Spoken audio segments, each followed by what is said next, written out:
大きなを野だという意識を亀にだゾーランマムダニだ。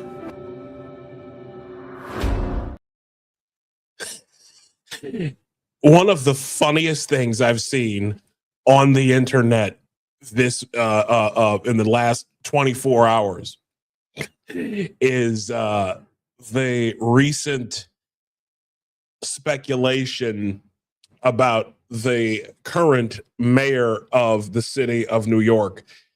And that's not the craziest thing about New York City these days. Greetings, everyone. Thank y'all for joining us tonight. This is Apostate Radio 42, episode 42.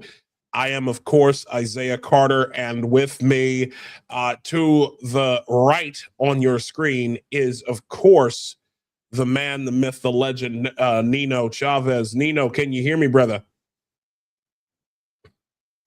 I think he's trying to work on get some connectivity stuff going.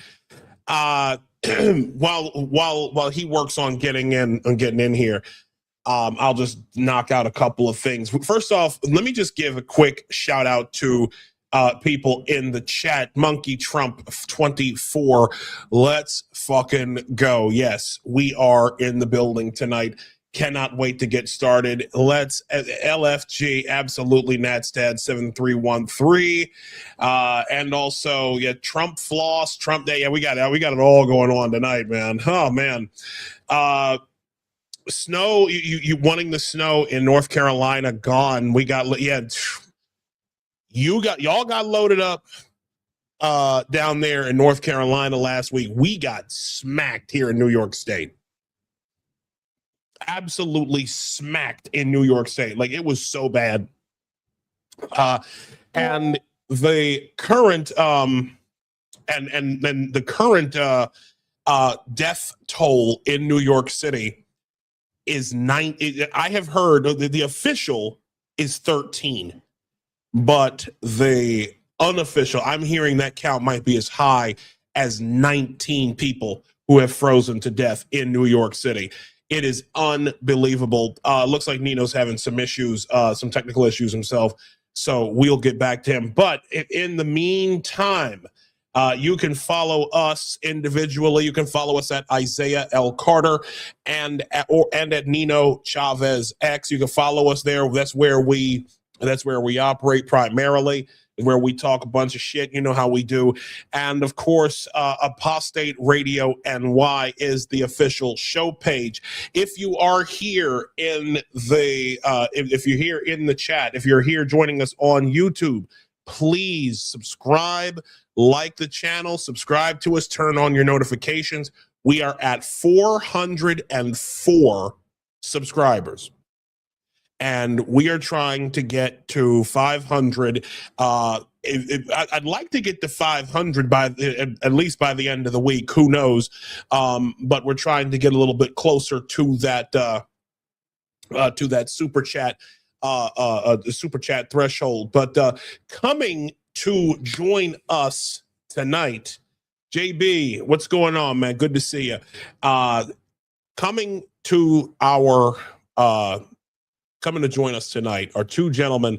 One who has been here before, an educator who has talked to us at length about some of the issues that he went through with the leftist the leftist long march through the educational institutions.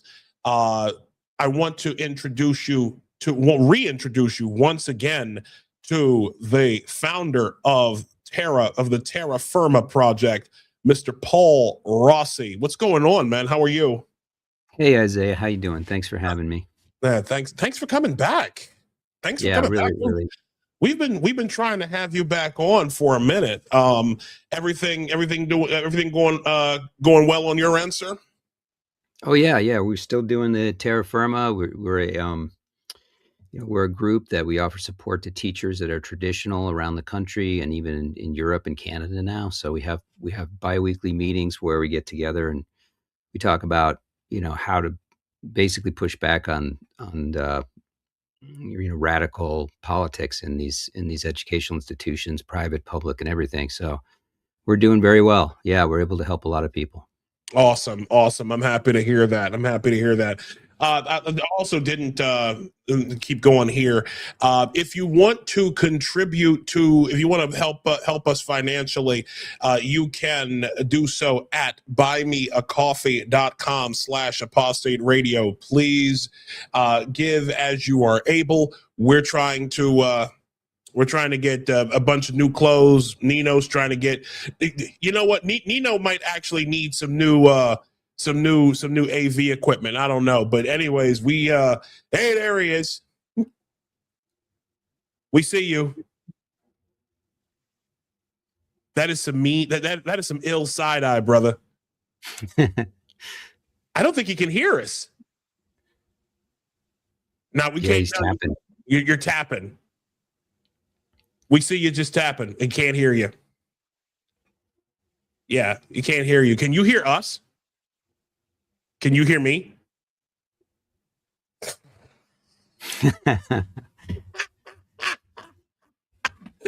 Oh dear. Oh boy. And now he's frozen. Also coming on here. You want me drop you down, Nick? Can you see? You hear me now? I can hear you now. There you go. There you go. Oh, your feed. Yeah, your feed's coming in. I'm in. I'm good. Okay. All right. Yeah. Well, your camera's a little lagged. Yeah, lag spikes. Oh, there you go. I see you now. All right. All right. Cool. Coming to the stage. Yeah. Also, I know. I thought that was you. That's me. Yeah, that's you. Shit. I don't know. Well, anyways. No, it's all good. Also, a young man who coming to us from the West Coast tonight. Another gentleman who was an early casualty of the leftist march through the institutions, and all he did was read a quote out of all he did was read an excerpt out of To Quote a Mockingbird. I was actually privileged to join this young man's show a couple of I think it was last week or this week. Last week, I think it was. It was a great time. He's got an excellent show.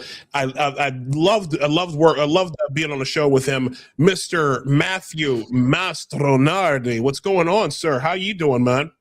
Hey guys, an excellent pronunciation of my last name, by the way. That was great. Thanks for having me. Thank you, of course, man. Appreciate it. Thank you, and thank you for having me on your show. Oh wait, I think he's back. Nino, you good? I hear you guys better now. Like it's less lagging, so hopefully we're good. I don't know what the hell happened. I restarted my computer before we started here. I thought we'd be good. I don't know what happened there. Sorry, guys. Okay, no, it's all right. So we've got Master Shake back. He's wishing us a happy Black History Month. Thank you, Master Shake. Appreciate that, man. Thank you. Yes, we happy Kwanzaa. Yeah, we happy Christmas, Mahana, Kwanzaa. We're a little late, but oh my God, let's get to this, man. I told you. So, Paul, good to see you, man. Good to see you again, Matthew Mastronardi, man. I love the Appeal to Heaven flag. I was thinking about getting one myself. I saw it in the John Adams. How was that? The miniseries in HBO. They had it always in the beginning. I always thought that was so cool. Cool. Thank you. Good to be here. Yeah, I think I want one myself. Anyway, sorry, Isaiah. No, it's okay. Now, real quick, ladies and gentlemen, I told y'all that we would not have to wait long for Don Lemon to get arrested. I said this a couple weeks ago, and I also said that that arresting Don Lemon too soon actually turned out to be a good thing, and that turned out to be the case. Don Lemon this past week was arrested for his shenanigans a couple of weeks ago for that church raid that he organized with Black Lives Matter and a couple of people up there in Minneapolis. And we actually have the indictment. We have the indictment file ready to go. When life gives you lemons, better get checked for lemonades. Yeah. Yes, indeed. Dane Patterson asked real quick. Said, do y'all follow Data Republican small r because she's leaving worldwide cliffhangers? I do follow her. But what is she? Matter of fact, I guess we can check. But what is she talking about tonight? Because we haven't heard anything regarding that. But we've got like I said, we've got the charging. We've got the indictment right here. Just pull it up real quick. It's been I've had it's been a little under the weather the last couple of days, so just bear with me while we do this here. Yeah, let's rock and roll. Here we go. So yeah, this guy is just effed. The city, on the morning of Sunday, January 18th, 2026, the church's pastor was leading the congregation in a liturgical service. In that service, the church's pastor and congregation were then exercising and seeking to exercise the First Amendment right of religious freedom at a place of religious worship, right that is protected by federal statute, codified at Title 18, United States Code, Section 248. After the service commenced, about 20 to 40 agitators, including all of the defendants named in this indictment, entered the church in a coordinated takeover-style attack. Count 1, the allegations set forth in paragraphs 1 through 4. Let me see. Beginning on an unknown date, we've got all of the undernamed right there: Nakima Valdez Levy, Chantel Louisa Allen. That was the William Scott Kelly, Don Ronaldo Lemon. What a name! And there's just all sorts of stuff going on in here. But I guess the first thing I wanted to know was, gentlemen, as we get into this, what were your reactions when you heard that Don Lemon had finally gotten arrested? And he's also been released without bail. He was arrested in California. I think it was Friday. I think it was Friday when he got arrested, and was quickly released without bail. The whole bit. What were your thoughts when you heard that at first? Had either one of you followed it? Yeah, I guess I was not surprised. I thought that there would be something, but I immediately was like, well, okay, well, what are the chances that he's going to get convicted from this? So I took a look at the statutes, and there are two statutes. I guess there's the FACE Act, yes, and then there's the KKK statute, which is conspiracy. So the first one, the FACE, is obstruction by physical obstruction, essentially, in the church. Mm-hmm. And then the KKK was the conspiracy. And I thought the conspiracies, we're talking about a jury in St. Paul. Now, they draw from all around the surrounding area. So, it's not just going to be city people. So there are a lot of very traditional people around Minnesota mm-hmm. that may get drawn from this jury, but still, it looked like it would be a higher bar a little bit to get the FACE Act than the conspiracy, because the conspiracy is all over the videos. I mean, you can also say he obstructed the exits here and there, but it seemed to me the conspiracy is the one that's going to be easier. But that was just my thought.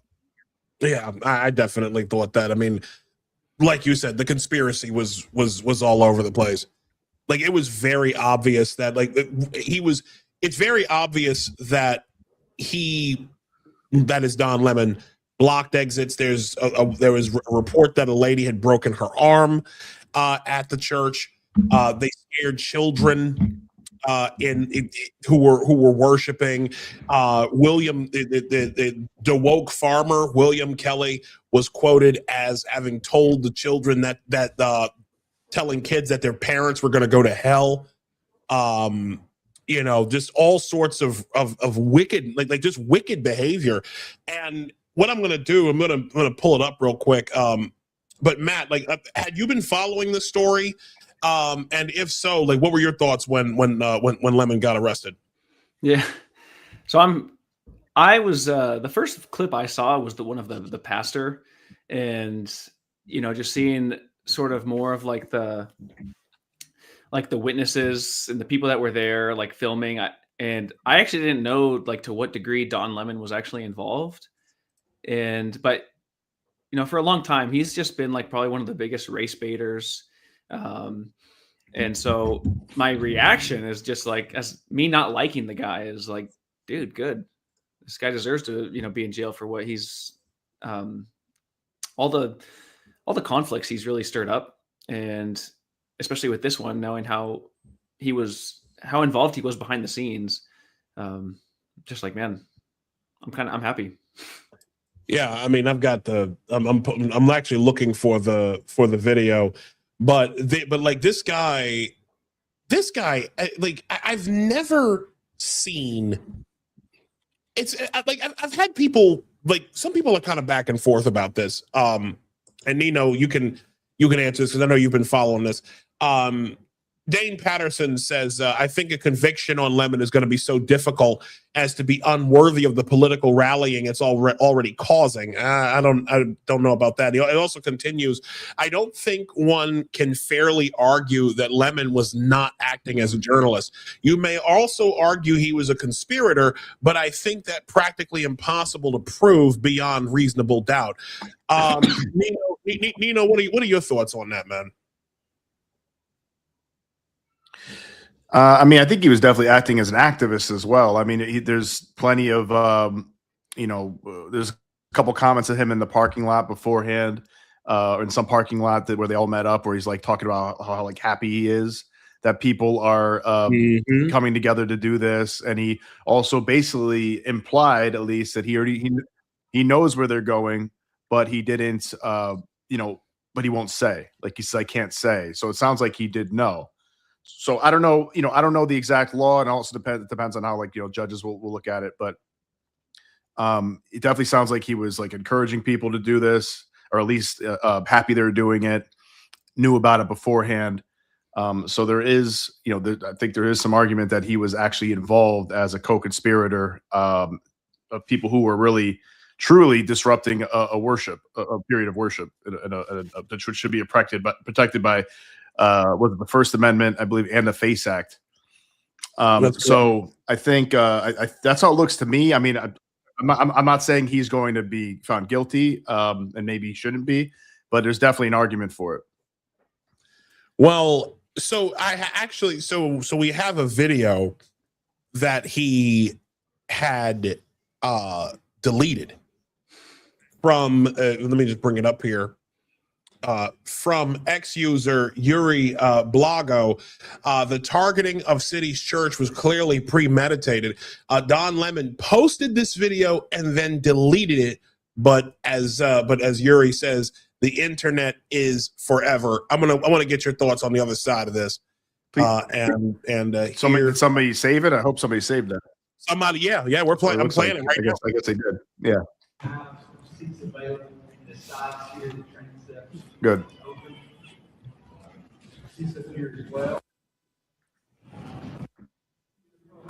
Now you notice that's the audio inside the church.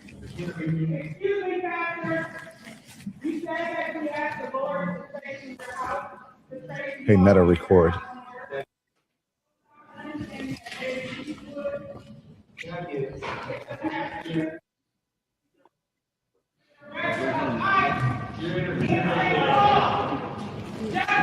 So activists are now in the church, and they are protesting, surrounded the church on the inside. They have found out that one of the pastors here in the city, in the area,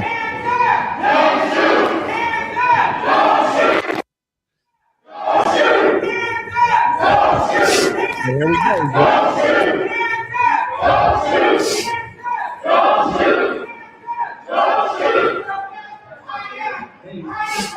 Premeditated. This is all premeditated. Oh no.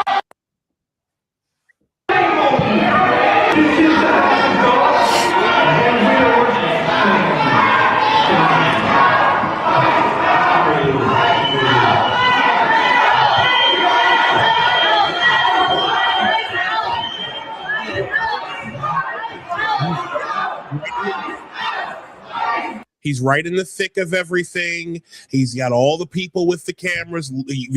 I need everybody to pay very close attention to this. There was audio. There was audio in, like, he had audio playing inside the church. He had microphones inside the church. This is like, it's right here, folks. It's right here. Oh, sorry, here we go.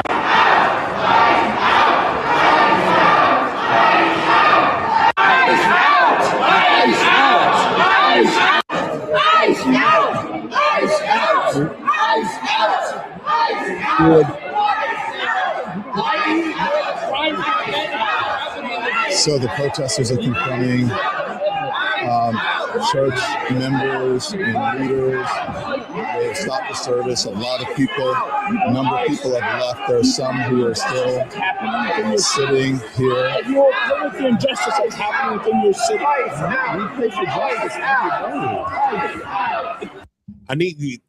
I think that's pretty much enough. That's pretty much enough. Ladies and gentlemen, that right there is premeditated. Your thoughts, guys. The one thing that I am thinking is, I can't help but think that he knew he was gonna, face charges for this. And if he doesn't get hit with state charges and it's only federal, I think Don Lemon is such a narcissist that he could be banking on the fact that, he's going to be made a martyr, and that if the Democrats win in 2028, he'll get a presidential pardon and he'll be seen as a hero. That's how quick some of these things turn around. That's because I know he's not that dumb. I think that could be the play he's going for here. I think so too. I mean, it seems. Nino's gone. Okay, yeah, he's having connections issues. Paul, what do you think? I think he's very savvy. Like, I think he like a lot of people, his intelligence is specific to certain things. So he's very savvy on his feet. Like the things that he was doing with the pastor were so gross and obnoxious. Mm-hmm. Trying to manufacture some physical altercation, saying, don't push me after he's kind of approaching him. Yeah. So that kind of thing, there's a certain type of intelligence there. But he was pretty dumb. Like, I think that he didn't, I think that he got over his skis, like other people have said, and put himself in a position because he was really one of those clicks. Like, he's really trying to build his brand. He's trying to do this channel. He's been, booted off the shows and the network shows, and needs to make his bones in new media. And I think he got over his skis. And I think, to the conspiracy stuff, the big one for me is that he's purposefully in the overt actions in the complaint, he's purposefully turning off the camera to protect the operation. And in other cases, he's advising some of the people that he's working with and interviewing not to give too much information away. Wow. At certain points, he uses the word "we," like, we're going to do this operation. Yep. That to me is the big stuff. I'm not a lawyer. I come from a family of lawyers, and I've looked into this, but obviously there are a lot more, important legal minds out there. But that's what I think is going to get him in trouble based on the statute, the way it's written. So I think he's not, as far as his legal exposure, he's been pretty dim. He hasn't really thought it through. I think he could get a pardon. He might be at the Democratic National Convention. He's going to be great for his brand as a martyr. But he may actually have to do some You know? I mean, he's been pretty dim for a long time, Paul. Let's be clear. Well, it's kind of like what happened. Remember Jim Acosta? He was kicked out of the White House for a little while, and then they, of course, forced to give him his credentials back. Yeah. And he was sort of seen like a hero. The left held him in high praises. It's just kind of like that. But this is way worse. Obviously, it was despicable. Yeah, this guy. So go ahead, dude. Yeah, I just want to. I'm sorry. This entire time, my video has been lagging like crazy. I don't know what was going on, but I think hopefully it's fixed now. I don't know if it's because there's 4 people on, but I just want to say, I thought I heard a story about Biden put a couple like old ladies in jail for 7 years or in prison because they were praying outside of a abortion clinic. Is that right? Yes, that is true. That is true. So I need to look up the specifics, but that is true. It's was in violation of the FACE Act, if I'm not mistaken. Yeah. So I mean, I just gotta say, if like, you know, if he's guilty of this, and it sounds like he could be, Don Lemon, and he gets some time for this, I don't want to hear any crying from people. Like if the Biden administration or the Justice Department or whoever was responsible for this put some older ladies in prison for 7 years, or wanted to, I think they got pardoned, sentenced them that just for praying outside of an abortion clinic, which I don't understand how that's against the law. Honestly, I get it. Like if you're blocking the door maybe, and like maybe yelling at people when they come in, which doesn't seem to be something that the left gets in trouble for ever. Like they seem to be allowed to just yell at people and harass people ad nauseum and destroy their cars and destroy property constantly. But maybe if they were doing something like that, I could see that could be being illegal. But like, I don't understand how you could just praying outside of a building.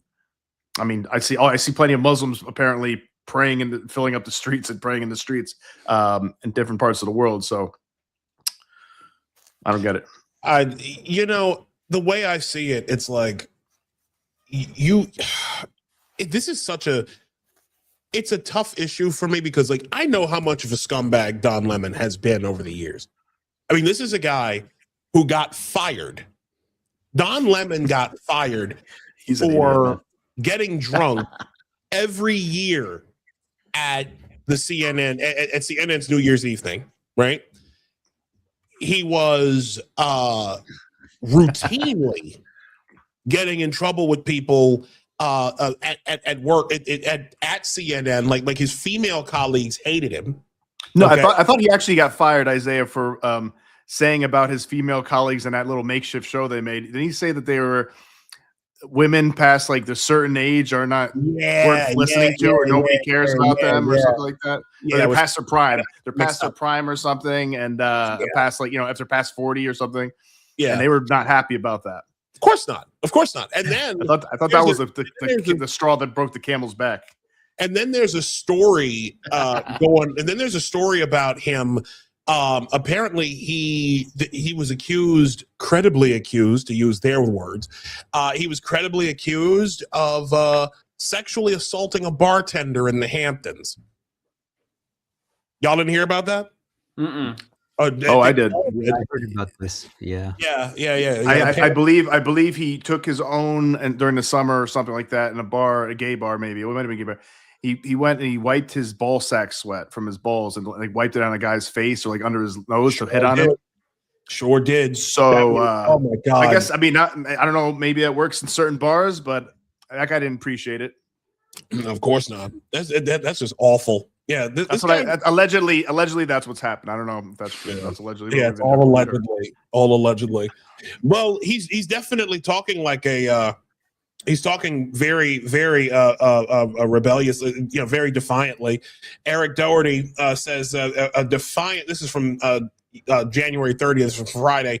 A defiant Don Lemon says he will not stop now after criminal charges surrounding his terrorizing of women and children in a Minnesota church. Here we go. I will not stop now. In fact, there is no more important time than right now, this very moment, for a free and independent media that shines a light on the truth and holds those in power accountable. Again, I will not stop now. I will not stop ever. Hold on. I will not stop. Pay very close attention Pay very close attention to the sign in the back. Now, I will not stop ever. See that? Top right corner. That blue, the blue equal symbol, the Human Rights Campaign symbol. I can't see it because the apostate thing is in the way. The QR code is in the way. The QR code. I'm sorry. Yeah. All right. Okay. Hold on. Let me lose that for real quick. Sorry about that. Let's get rid of that. Here we go. Hide that, and let me bring that back a little bit. Protect freedom of. Arrest me in the middle of. Last night, the DOJ sent a team of federal agents to arrest me in the middle of the night for something important time than Freedom of the right press. there. So. Protect the freedom of the press with the Human Rights Campaign logo on it. Ready-made sign, ready to go. This very moment for a free and independent media that shines a light on the truth and holds those in power accountable. Yeah, Human Rights I Campaign. will not stop now. I will not stop ever.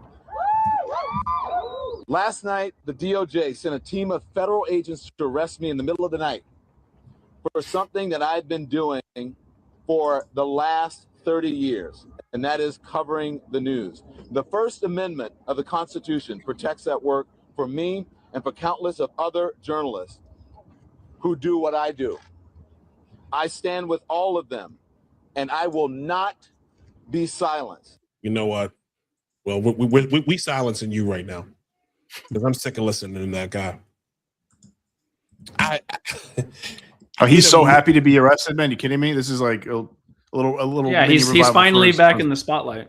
Yeah. I don't know how long it's gonna last, and like as soon as this is like over, it's gonna be everybody forgets about everything. Well, I think he's gonna listen. The one thing I know about narcissistic people is that narcissists, when they have terrible fuel economy when it comes to narcissistic supply. Okay, they have terrible fuel economy.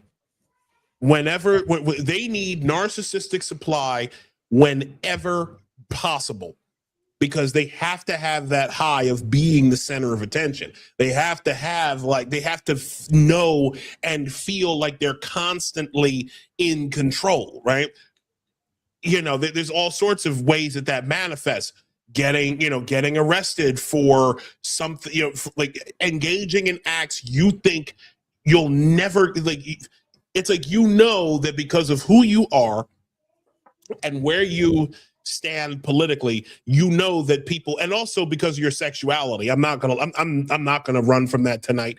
I firmly believe that all Lemon did was prove that Black gay men are amongst the most protected classes in the United States because of who and what they represent.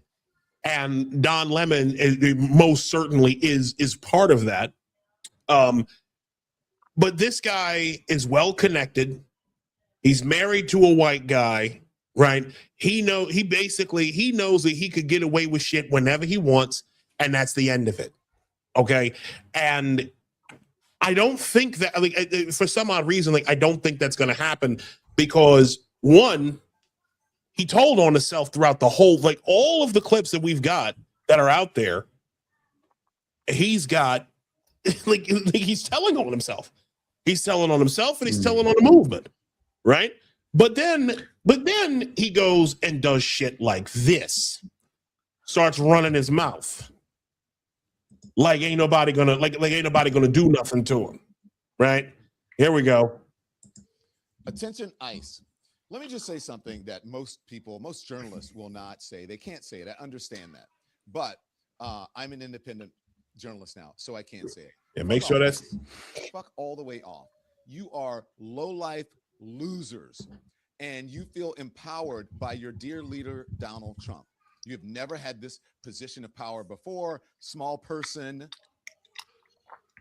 and you are treating people in an inhumane way, and you don't even understand why, because you're too dumb to figure it out. You are the poorly educated that Donald Trump. Spoken like a real journalist, man. And you're out there doing his bidding, doing things that are illegal, doing things that are unconstitutional, doing things that are inhumane, like killing someone.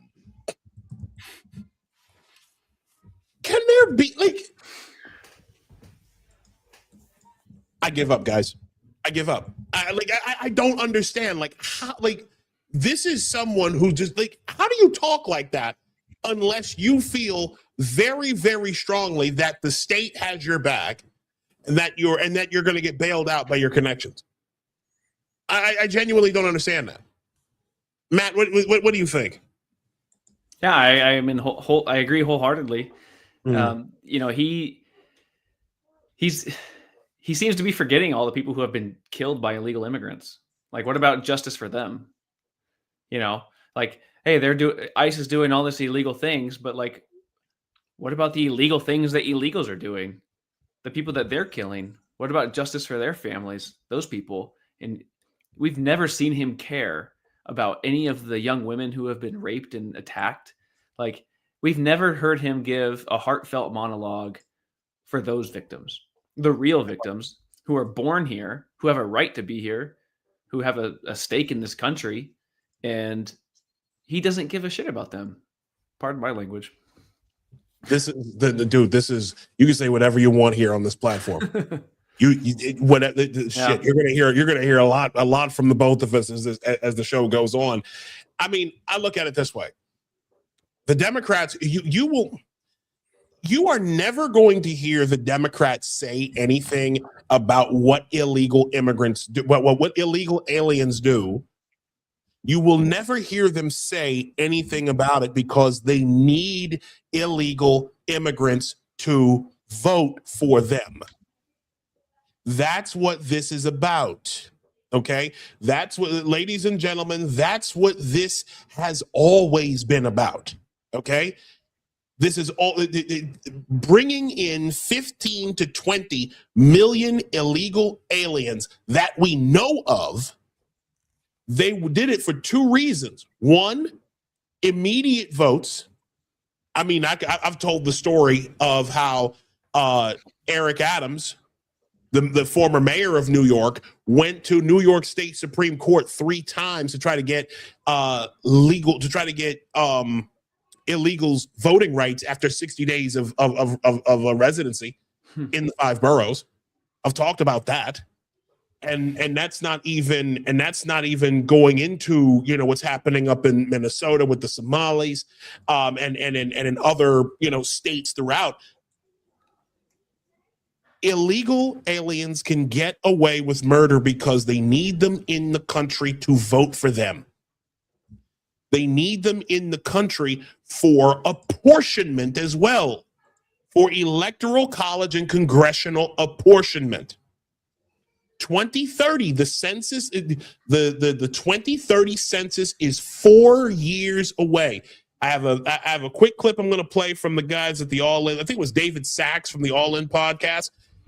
Like, they're laying out, they're not making it, they're not hiding their agenda here, guys.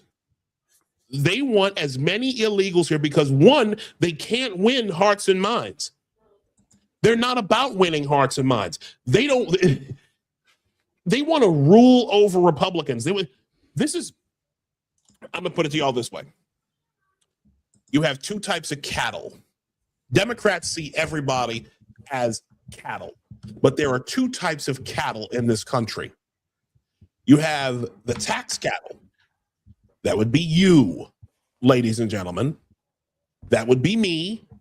That would be Nino, that would be Matt, and that would be Paul. We are the vote cattle. The tax cattle. We pay the taxes.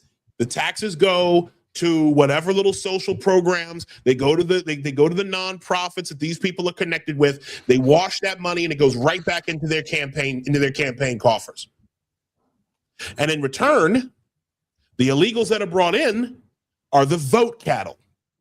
As long as they keep getting free stuff, ladies and gentlemen, as long as they keep getting all of the, as long as they keep getting free money, free food, free lodging, free everything, as long as they're allowed to engage in whatever fraud, as we're seeing in Minnesota and other countries, as long as they're able to engage in whatever criminal activity to keep money in their own pockets from the federal government, Democrats aren't going to say anything about it. Am I wrong about anything, the gentleman? No, I mean, in 2020, I don't know if it was at the Supreme Court or why they ended up making this decision, but you couldn't ask on the census if how many how many citizens were present in a household. Like they somehow deemed that unconstitutional. So hopefully that can change in 2030, and you can at least ask the question: how many legal citizens are in this household? And we can get some accurate numbers for once, so we can actually apportion the country correctly. Yeah, it's crazy. This is a matter of fact, like I have the quote from David Sachs right here. All in pod. These guys absolutely rock. Give me 1 second here, and there we go. The Democrats want to thwart mass deportations because illegal immigrants are a vital part of their power base. And you can see this in the 2030 apportionment forecast, which just came out. Illegal aliens count towards the census, which occurs every decade. And the census determines the apportionment of congressional seats and electoral votes. And what you see in these maps is that citizens of blue states have been migrating to red states because those blue. I'm going to hold it right there. The top 10 in terms of net domestic migration. Everybody moving to North Carolina. Y'all see that? 84,000 moved to North Carolina, South Carolina, 66, Texas. Everybody's moving to North Carolina or Texas or Tennessee. And people are leaving from, unfortunately, my home state of Maryland, which is 12,000 people left Maryland in just the last from July 2024 to 25, and everybody's leaving New York and California. People are tripping over. Look at that. 137,586 people left New York between July 1st of 2024 and July 1st of 2025. And California was even worse. Over 200,000 people left. States are failing. As a result of that, blue states are expected to lose 9 House seats and electoral votes because of the changing population numbers. Illegal aliens in blue states have been propping up those numbers. And so, for example, in the last election, President Trump would have won an additional 9 electoral votes if we had an accurate counting. The Democrats want to thwart. Yeah. That's it. Full stop. And I'm already seeing in the comments some stuff, and we got a lively chat tonight on all platforms. Thank y'all so much. JB Jordan, what's up, man? Thank you for stopping in. He says, look at what Spain is doing, allowing 500 to 800,000 migrants to get legal status. The Spanish minister of equality. That's a real, oh my God. The Spanish Minister of Equality just confirmed the Great Replacement Theory. Her words. Insane, bro. And then once they're in Spain, they can go anywhere they want in Europe because it's a Schengen country, right? So yeah, it gives them free reign. I mean, the borders of those states are sort of like states of the United States. Yeah. Dane Patterson says he's in Tennessee, but he left from 30 years in Colorado right before COVID. Like this is real. Like I'm gonna be honest, I don't know. I'm in New York. I don't know how long I'm gonna be here. Colorado's been getting crazy too, right? Who was it? Sarah Fields, is that her name? Isaiah? She's in Texas. No. Travis Morrell and parental rights. Yes, Sarah Lee. Sarah Lee, that's right. Yeah. We had a good episode with them talking about how crazy things are in Colorado with the Tierra's law and they're supporting sexual predators over the safety of children. Yeah, man. They're psychotic over there. So another place. So obviously, wherever I know. Well, then we're all mostly in places that are cold, right? I don't know about you, Matt, but like here in the tri-state area of New York, New Jersey, Connecticut, we have not cracked 30 degrees in about 2 weeks going on. I'm sorry. I say más frío que el culo de pingüino, as my cousin would say. Older than a penguin's butt, is that right? Yes, cooler than a penguin's ass. Colder than a penguin's ass. Yeah, man. But here's the thing. Like, here in New York, it's been well, really in New York City, because I'm out of the city now. Like I'm gone from the city. I left in October. It's not looking good over there, huh, Isaiah? Oh my God. The trash, the snow. Oh, I'm gonna show you. I got it right here. I got it right here. Good Lord. Wow. Mamdani is really living up to the communist billing, man, right off the bat. Look at this shit. This is the line. Look at that. 6 days. 6 days after the storm. Mamdani, man. I think that's 35th Street, right by Broadway and 6th Avenue. I think that's where it is. That must smell so bad. Imagine the smell. It probably smells like. It's Aaron Lee. I'm so sorry, Aaron. It's Aaron Lee. Yeah, yes, Aaron. You're right. Aaron Lee. I'm sorry, Deborah. And sorry, Aaron. Mr. Beck, Billy Beck says 4 degrees on the creek up here in the Finger Lakes. That's been average at night for a couple weeks. Apparently, and thank you, Mr. B. You're awesome. We got to have him on the show. William Beck is incredible. My thing is this. In New York City, you have an official, people have been freezing to death on the streets. I told people years ago,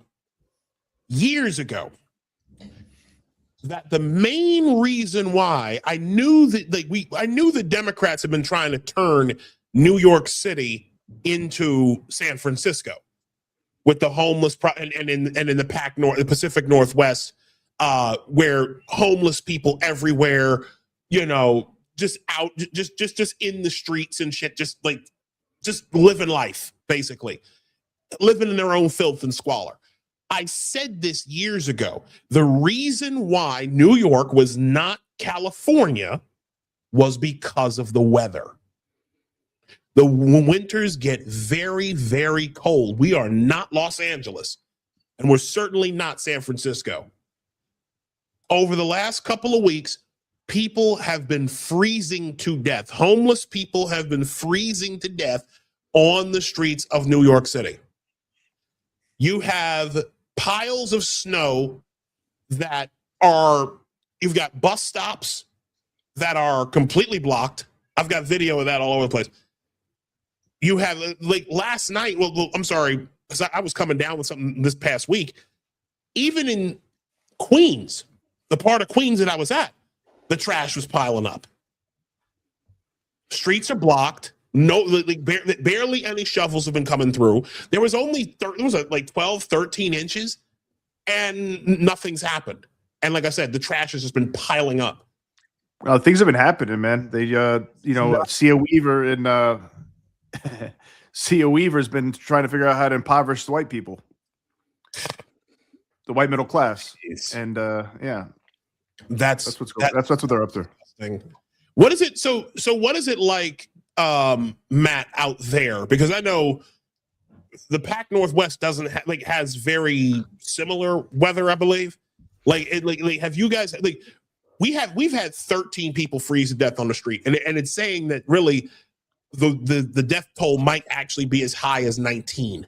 It's probably a lot higher than that. Yeah, but they just probably don't have all the numbers. Yeah, right now in Washington State, so Eastern Washington can have considerably different weather than like the west side over in Seattle. The mountains, the Snoqualmie Pass that kind of divides us can make the weather pretty different. But it's been cold. We haven't had a ton of snow out here in Eastern Washington, like the North Idaho area. But you walk outside, the past week, and your face is just cold. I think we've been hovering around 30 degrees. But fortunately, we haven't had a ton of snow. Well, that's good. Yeah, that's good. I mean, but it's been so cold. Yeah, I do want to share this real quick. Getting back to the current mayor of New York City, who may or may not be the son of a he may or may not be the son of a certain departed wealthy concierge, but this was Memnani's. Hold on, let me just bring this up. It was I would die if that was true. It was so funny, man. Oh my God. Here it is. This is from my friend Latina Brown. She caught this excerpt here. Prior engagement with our city's shelter services. It is still too early, however, to provide a comprehensive cause of death because that will wait for the medical examiner. Can you imagine that? You're basically saying it's too early to tell what the cause is. What the cause of Isaiah, he might have died from white supremacy, from oppression, from capitalism. Might have also killed him too. Capitalism. Well, snow is white. Snow is white. Think about that. Frost. Frost is white. And it's been ice. Ice gets pretty white. Yeah, and the snows reign supreme here in New York. So I guess I guess they did die of white supremacy. I don't know. Also, the climate change angle. You've got like everything is the omni cause. So white supremacy causes climate change, and climate change can affect the snow, and it's all connected. Yeah, it is definitely all connected, man. Where does he get these clowns behind him? And every time he does a speech, he always has like 20 people behind him. Those are just cabinet members of his. People within his administration. One of the guys looked like an Uber driver. It might have been a delivery guy. Might have been. It's from the New York Post. This is within the last 24 hours. Man, dude, I hate rats. I cannot stand rats. I hope I don't see one right here. Oh, you will. You probably will. It's New York City. Keep your eye on it. Yeah, I see rats all the time in the Queens, all the time. Just walking around. You see them crawling around the bag. Yeah, bro. I see them crawling around the bags all the time. That's where I would see them when I was walking home. Crawling around in the bag. You saw that there was one crawling in there. Look at that. They haven't even picked up recycling yet, dude. And then the dogs, doing their business in the snow. We should also point out that this is not very like green-minded, right? Like these are the people who want to be like the most earth-loving people, but it's not a good look. It's a horrible look. It's a horrible look. Cars can't even get out. You can't even get out. You've got oh my God, it's so bad. It's so bad. Like my own neighborhood. I have never in my life seen New York City like in such a bad way. And I lived in New York for 10 years. I lived in the Bronx, I lived in Queens, and I lived in Brooklyn. I lived in Brooklyn the longest. I have never seen New York in such a bad way.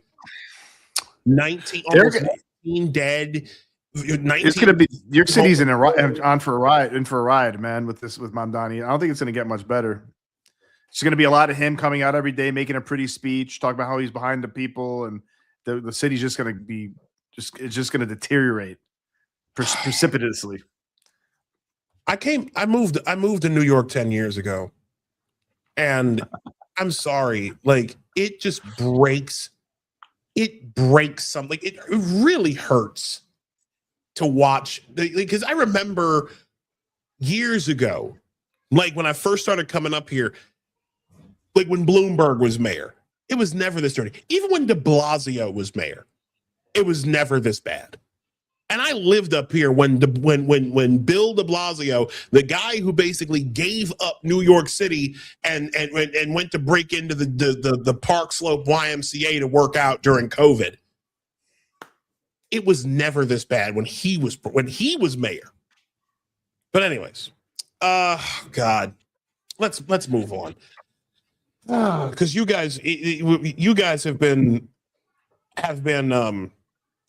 casualties early casualties in the war against education. I mean, as people have been warning for years, folks. Your education is children's education is being stolen from your kids. Like it's come out. It's come right out in the open. No one's hiding anything anymore. You mean you're not supposed to like have your kids doing, making signs and doing different ICE protests and gender protests and gender celebrations? That's basically what you're supposed to do in school. I mean, that's what I say. If you're asking, you ask a Democrat these days, you're supposed to make 4-year-olds talk about how much they hate Trump and ICE. Yeah, we're gonna go over that. Because we oh my God. That's what we pay taxes for. So many videos of this stuff is just pouring across in the last week. It's extremely distressing. Yeah. And you covered a bunch of them today. It's even more distressing, I would say, too, that like Democrats don't see it that way when they see these things. I think they like get encouraged, but even like normie Democrats, I would say, when they see it, they're just like, oh, that's good. You got to teach kids to be civically minded. Yeah, it's like you're teaching kids to have your fucking political views, you dipshit. Right. In their mind, it's you're not even right. You're not even right about it. It's civic engagement. It's not. It's a moral, and to them, it's not political. It's a moral thing. Yeah. And of course, there's only one side to that. Of course. The other thing they do is they use this sort of neutral term, service, which you see like we have service programs, and part of our service, as if they're going to be candy stripers at a hospital or something, but they run their political indoctrination and the mobilization under the cover of this word service. And it's very creepy how they use the language and the bureaucracy and the administration of it to have these kids doing things that are incredibly dangerous. I mean, I saw videos of kids running in the street, that they're almost getting hit by cars. Wow. I didn't see that. I don't know. We've got that. The parents are doing. You want to pull it up? Oh yeah, I've got Let's one. Pull it up. I haven't seen that. Yeah. Real quick though, Pumpkin Flame 24. Pumpkin Flame 24 says, "I disagree. Lemon is that dumb. You saw it in his interview with Musk a year ago, and continually see it in his on the street fails. He's right. He is very dumb, man. I'm telling you, Lemon's pretty dumb. Yeah. Did you see Joe Rogan? He said something about Don Lemon the other day where, like, now that he doesn't have professionals writing his scripts, you kind of see his real thinking in real time. Like, he has to think for himself. When somebody confronts him with something and he doesn't have a script memorized, he has no like moral reasoning. And yeah, they made a really good point with that. Yeah, I saw that. Yeah, Don Lemon or Ron Burgundy? I don't know. Just saying. Gabby, and it just goes to show how dull people get. Because I think Don Lemon probably was smart at some point years ago. He actually had some decent opinions. He did. Then he got, so he might have been a smarter man. But like, if you 10 years later and you're just constantly reading woke bullshit, far left, ridiculous bullshit, you get very dull. And you don't listen to anything anybody says that's in any response. You don't listen to other arguments. You just constantly pat yourself on the back, listening to the same horse shit, the same activist horse shit. You're going to get dull. Do you remember? Do you remember? Don't sue me, Michael. Do you remember 10 or so years ago, when Don Lemon was telling black men, right, that's what I was talking about, pull their pants up, and they dug in his ass so much, about like they were like that's why I said it about respectability politics, and just went at him like, yo, you like how dare you tell the N words to pull their pants up. It's like, yo, really? And then 10 years later and a few margaritas at New Year's, we have this dipshit. Anyways, let's go to this. Brandon Straka, great friend of mine, awesome dude. Brandon, what's up, man? Hope you're doing well. He wrote here, children are being pulled into ICE protests and used as props for adult radical politics. Wow. Stripped, slogans parroted without understanding, and critics are calling it an exploitation of minors that crosses a clear moral line. Oh my God. That's so crazy. Let the tape roll. Holy shit. Dude, I would be so pissed if that was one of my kids. I would kill these people as my kid. Oh my God. So many things can happen. There's people throwing rocks and shit at cop cars, pepper spray, bullets might fly, fights break out, and yet these things are so little. That is really those are crazy. Kindergartners. Those are like kindergartners, first graders, dude. Why are they out there like that, dude? And I saw a video just today about I'm sure we all seen this with mothers bringing their kids, their young children, to protest. And one little child got sprayed with pepper spray, and it's like, what are you doing, man? What are you doing bringing your kid to a goddamn protest where there's some crazy bastards that are attacking and kicking cops, throwing stuff at them, at ICE agents? People are getting crazy, and then things get physical and things get out of control. You bring your child to that? Another woman had like a baby in her hand. It's like, you guys are the worst mothers on earth, man. For real. Yep. The worst fucking mothers on earth doing that. Yeah. So at my business, we have a high schooler who works for us, and he came to work on the day where they had like the whole school did like an ice walkout or whatever. And he told me something that was really interesting. He said that he's like, I don't even know why these people are out here. Some of the kids, like, they're not even politically minded. Like, some of them are just idiots. But what he said was really interesting, that there was a dozen or so adults who he's never seen before, all like wearing these yellow jackets that were saying like peaceful protest volunteer. And they were on the school property, and they were like guiding kids. Yeah. And so, Oh schools have gone a long ways to like basically lock down schools. Like, if they see any sort of adult walking around a school, or a truck, or a vehicle outside that's parked that they don't recognize, they almost instantly call the police, right? Because of some of the shootings that have been happening in the last few years. So they're really protective over adults who they don't know. But then all of a sudden you have dozens of these peaceful protest volunteers ushering students around and off campus. Like, who are these people? Like, where are they organizing? And he's like, I've never seen any of these adults. They weren't teachers. They weren't paraeducators. These are just random adults who are wearing these peaceful protest shirts, and they're telling us what to do. Those are the ones. Nonprofit. There's some budgetary money that's going to the administration to these groups that they're bringing on. And they're connecting with these kids. And these school boards and administrations and teachers unions and stuff are all, pretty tightly knit with a lot of these far left groups. I mean, some of them are fucking communists, man. We've seen, was it the Chicago Teachers Union, or maybe it was in Chicago? I think it was some teachers. They're saying very communist things, very, very, very, very DEI, CRT shit. I mean, Angela Davis, Asada Shakur, all of these extremely saying some wild stuff. Yeah, very radical people.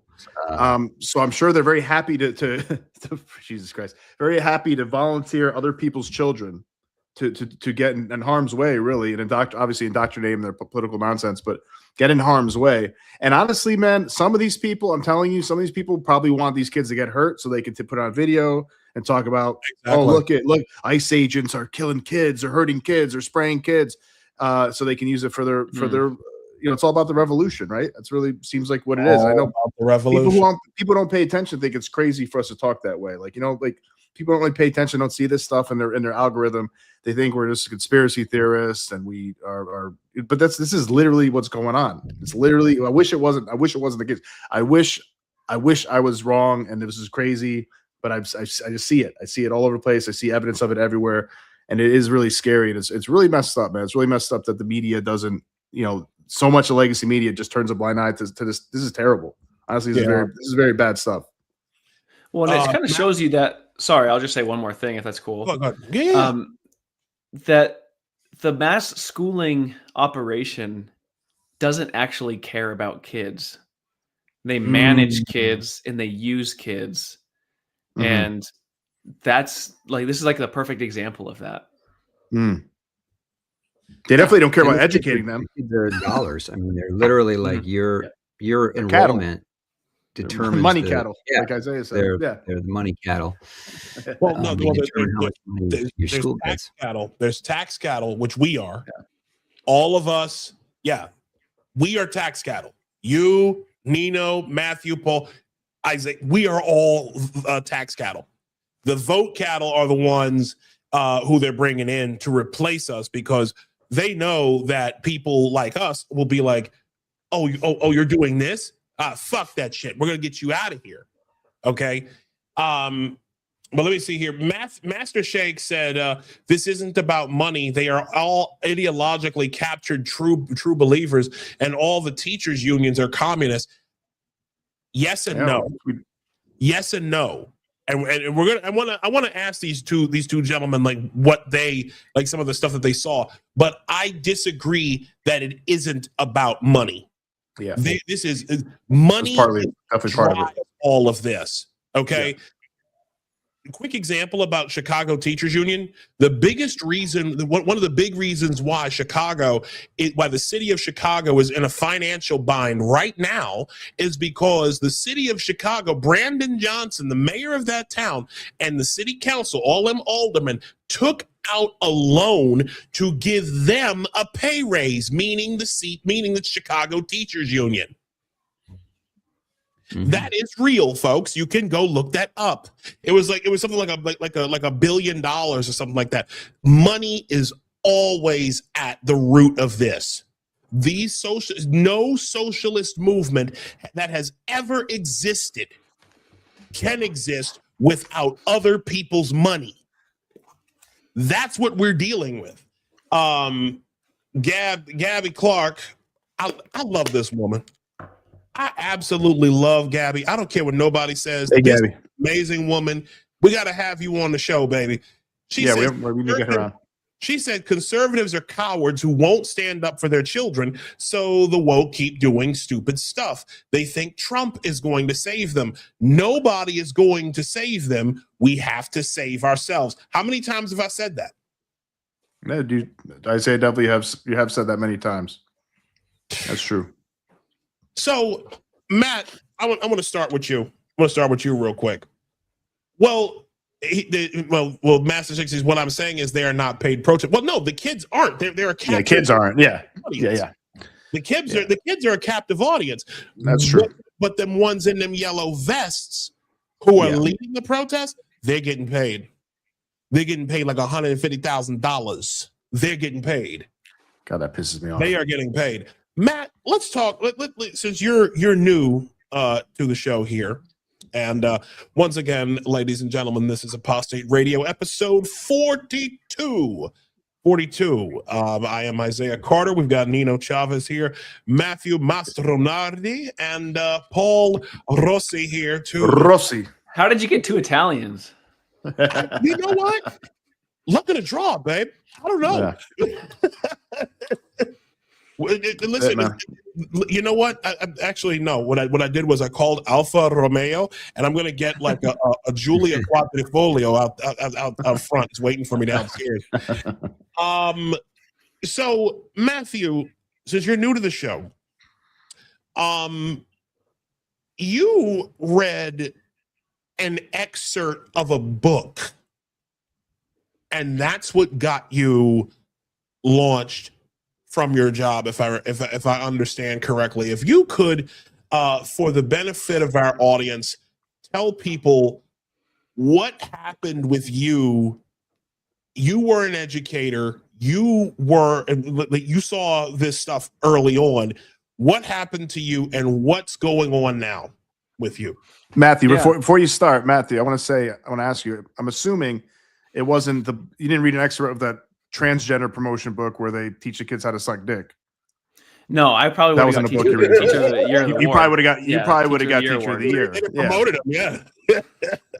Go ahead. I'm sorry. I just want to make sure. No, yeah, I'd love to, just kind of share my story a little bit. So, I was a public school teacher. I worked at a local high school, and this is my 4th year teaching after getting out of the military. I served in the Air Force for 4 years, and then went to teach, and I was a Spanish teacher. So I taught high school Spanish. I had freshmen through seniors, all the grades. And this was last April. So I was walking around my class, just kind of the students are working on an independent assignment. and I'm pacing around the room. And the spring is when the freshmen read To Kill a Mockingbird in their English classes.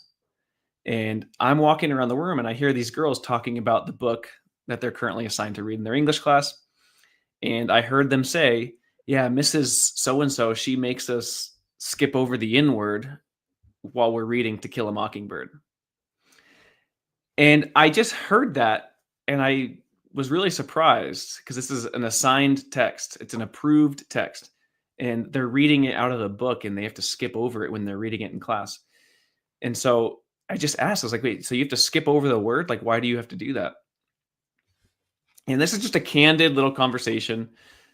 And the girl said, well, because it's a derogatory term and it's racist and we shouldn't have to say it. And I just kind of pushed back a little bit about how you're actually doing a disservice to yourself as the reader and a disservice to the author. Like the author chose historically accurate language to depict a certain time period with accuracy. And you distance yourself from what the author wanted you to feel when she wrote those words. And, I tried to make it a lesson about context. Like, you should be able to understand the context between when a word is used in a prejudiced or hateful way versus when it's used in a literary context. And that's all my intent was. And the girls were kind of pushing back. There was a few other people who were pushing back, like saying, no, that would be racist, things like that. There's like 2 or 3 girls. And at this point, the entire class was listening, and I was basically saying, look, it's not racist to read from To Kill a Mockingbird, like as written. And this girl, she asked me sort of point blank in front of the entire class, she goes, well, if you were reading the book, would you say the word? And I just kind of stood there. I was like, yeah, obviously. Like if I was reading from the book, like you're not going to just catch me calling people that, but like if I was reading from the book, yeah, I would read every word. And I did not anticipate this happening, but a boy who really looked up to me in that class kind of was like, okay, like he walks up to me and hands me the book in front of the entire class. Wow. And he's like, okay, then do it. Kid's got some balls today, man, huh? So, well, I think he was just craving for something actually authentic. Like, I think they could sense that this was a real teachable moment. And I think, so many teachers just go through busy bee work, and they don't really get some of that real raw life lesson content. And so interesting. I felt like I was past the point of no return. And so even though I don't teach this book, I felt like it was a worthwhile life lesson that transcended my actual content area. So I read a passage from To Kill a Mockingbird. One of them was the word nigger. And it was recorded on video and it went kind of viral around the school. And yeah, that ended up making its way to the school board. And it was this big fiasco. I tried to keep it hush hush for a long time. And I tried to follow due process until they were telling me, like, look, you're not going to come back next year. We're not going to renew your contract. And mind you, I had a stellar teaching record. Like I had passed every teaching evaluation. I never got in trouble. There was no registered parent complaints against me. I was a wrestling coach at the school. I had great relationships with my students. And this one incident led to my non-renewal. And they tried to say it wasn't just about that, but when I asked them to point to other reasons, they have nothing. And so it was this big dramatic vote by the school board. It was televised and it had, a few national outlets covered it. But yeah. And my brother, who was also a teacher at the school, when he found out I was not coming back, we had a sweet gig. Like he worked right across the hall from me. We were fellow teachers and he quit. And oh, wow. I got sent home on administrative leave on the last week of school. And, my brother told me that all the kids were just trying to find me. They were like looking for me in my classroom because they wanted to say goodbye. But the students showed up in powerful numbers to come and give a public comment at the school board meeting. They were talking with journalists. There was a big petition that had several thousand signatures that the students started. And one of my favorite parts of this whole thing was the students were sending emails to the superintendent to try to get him to change his mind. And they would CC me on the emails. And they would write these extravagant, beautifully constructed, persuasive emails. And I'm like, man, I wish I could have gotten you to work that hard during the year when I was in the middle of the year. But it was like, Zoomers, when push comes to shove and something is meaningful to them, like they actually will put up, and so I'm incredibly optimistic about this next generation because of, they cared about me and they fought for me. And it was ultimately a school board full of just white boomer age, some Gen Xers, I imagine, but who voted not to bring me back when the entire community was fighting for me. Like, we had standing room only, hundreds of people show up at the school board meeting and they voted to let me go. I am so sorry that happened to you. I was about to, when you said the N-word on our program, I was about to drop you off myself. I was about to just kick you out because that actually made me poop my pants a little bit. I'm not sure if I can handle hearing that word again on this. Well, program. I mean, it's part. Isaiah, how are you doing? He's over. Well, I'm. He's shaking a little bit. A little bit. You got a little attack of white supremacy there, man. How'd that feel? He's already getting cooked in the comments. They went, what? Loud? Too long, right? Good Lord. All right. No, I mean, part of this is that, like, especially talking about the next generation, right? Like, should the future voting citizens of our country be able to have the wherewithal and not have a social collapse, or an emotional collapse every time they hear a word, but actually have the skills to discriminate the intent behind the usage. Exactly. And so, like, my kids, like, they would be like, Mr. Mastronardi, why don't you ever cuss? Like, we've never heard you cuss. And I was like, well, you're not going to. Like, I have no need to. But so, I'm a firm believer that words are sharp, but words are like tools and you have to deploy them effectively for a certain reason. And, some words are very sharp and we should leave them put away. But sometimes you have to use them, and to not do them, you're actually doing a disservice because, one of the things I said in my public comment at the school board meeting was like, we don't protect kids by hiding words or censoring words. We protect them by arming their minds to understand what they mean.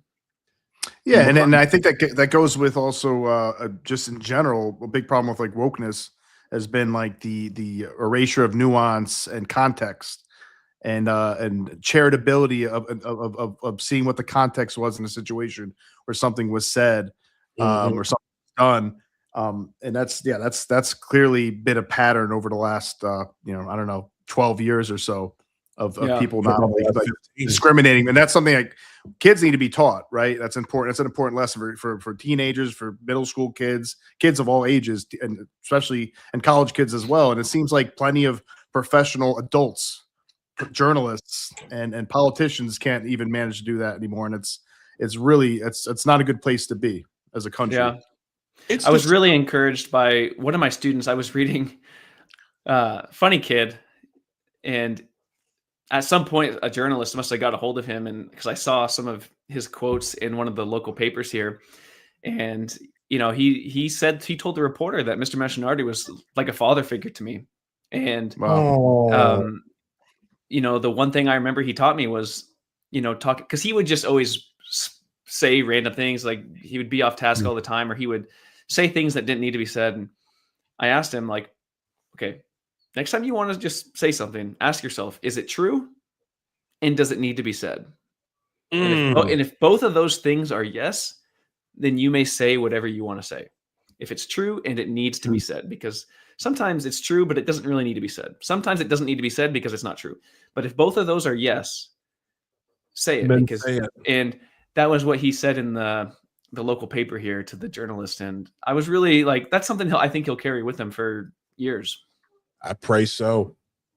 It's so crazy because telling the truth, speaking the truth and understanding context takes the one thing that is not being fostered in these schools, and that is emotional intelligence. Having some type of emotional maturity is completely off the table. I have never been more convinced in my life that children in the year 2026, that the school systems, administrators, teachers, and I'm going to say a certain number because there are great teachers. Full disclosure, my wife is a teacher. Okay.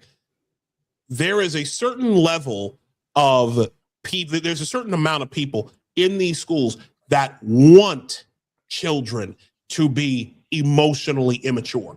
They want kids wilding out of control, right? Wow. They want children to be completely out of their minds because they are much easier to control that way.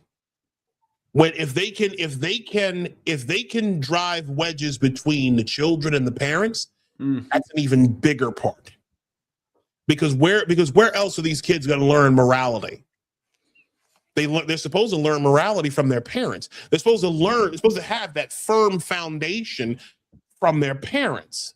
But because they don't want a firm foundation, they want these children to be, ladies and gentlemen, please, I'm going to show more clips, okay?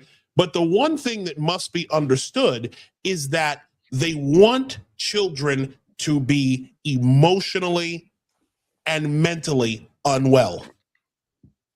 They want them to be, they want children to be emotionally completely immature so that they only look to these teachers, they only look to their administrators as their only voice.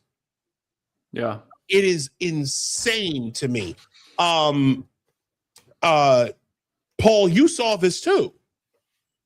Yeah. If you could just remind everybody here, like you saw this, I think on the private level, didn't you? Yeah, I was a teacher in a private school, and Matthew, you were at a public school, right? I was at a public school. Yeah, so I saw it from the private school angle. I was at a, $55,000 a year high school in downtown Manhattan, and what something you said about the dependency that they want to nurture in the kids is really true, and so you can kind of tell how woke a school is by how many managerial positions that they have that are dedicated, that are not academic, that are dedicated to student life or community engagement or well-being or belonging or all these other words that are essentially very nurturing sounding, but ultimately they're, these people, mostly women, they'll take the kids out of class and they'll nurture them. They're very nurturing. They'll have like hot Cheetos and they'll give them snacks, and they basically they nurture. What they're actually doing is they're encouraging them to make complaints and to try to insert themselves as a kind of surrogate parent, and to create sort of I want to say like weaning them on some kind of trauma, right? So trauma is a very important word and concept. And so like everyone has trauma. And so they're trying to insinuate and get the kids to sort of, they're psychoanalyzing the kids and essentially, finding problems and instead of teaching them how to be functional, right?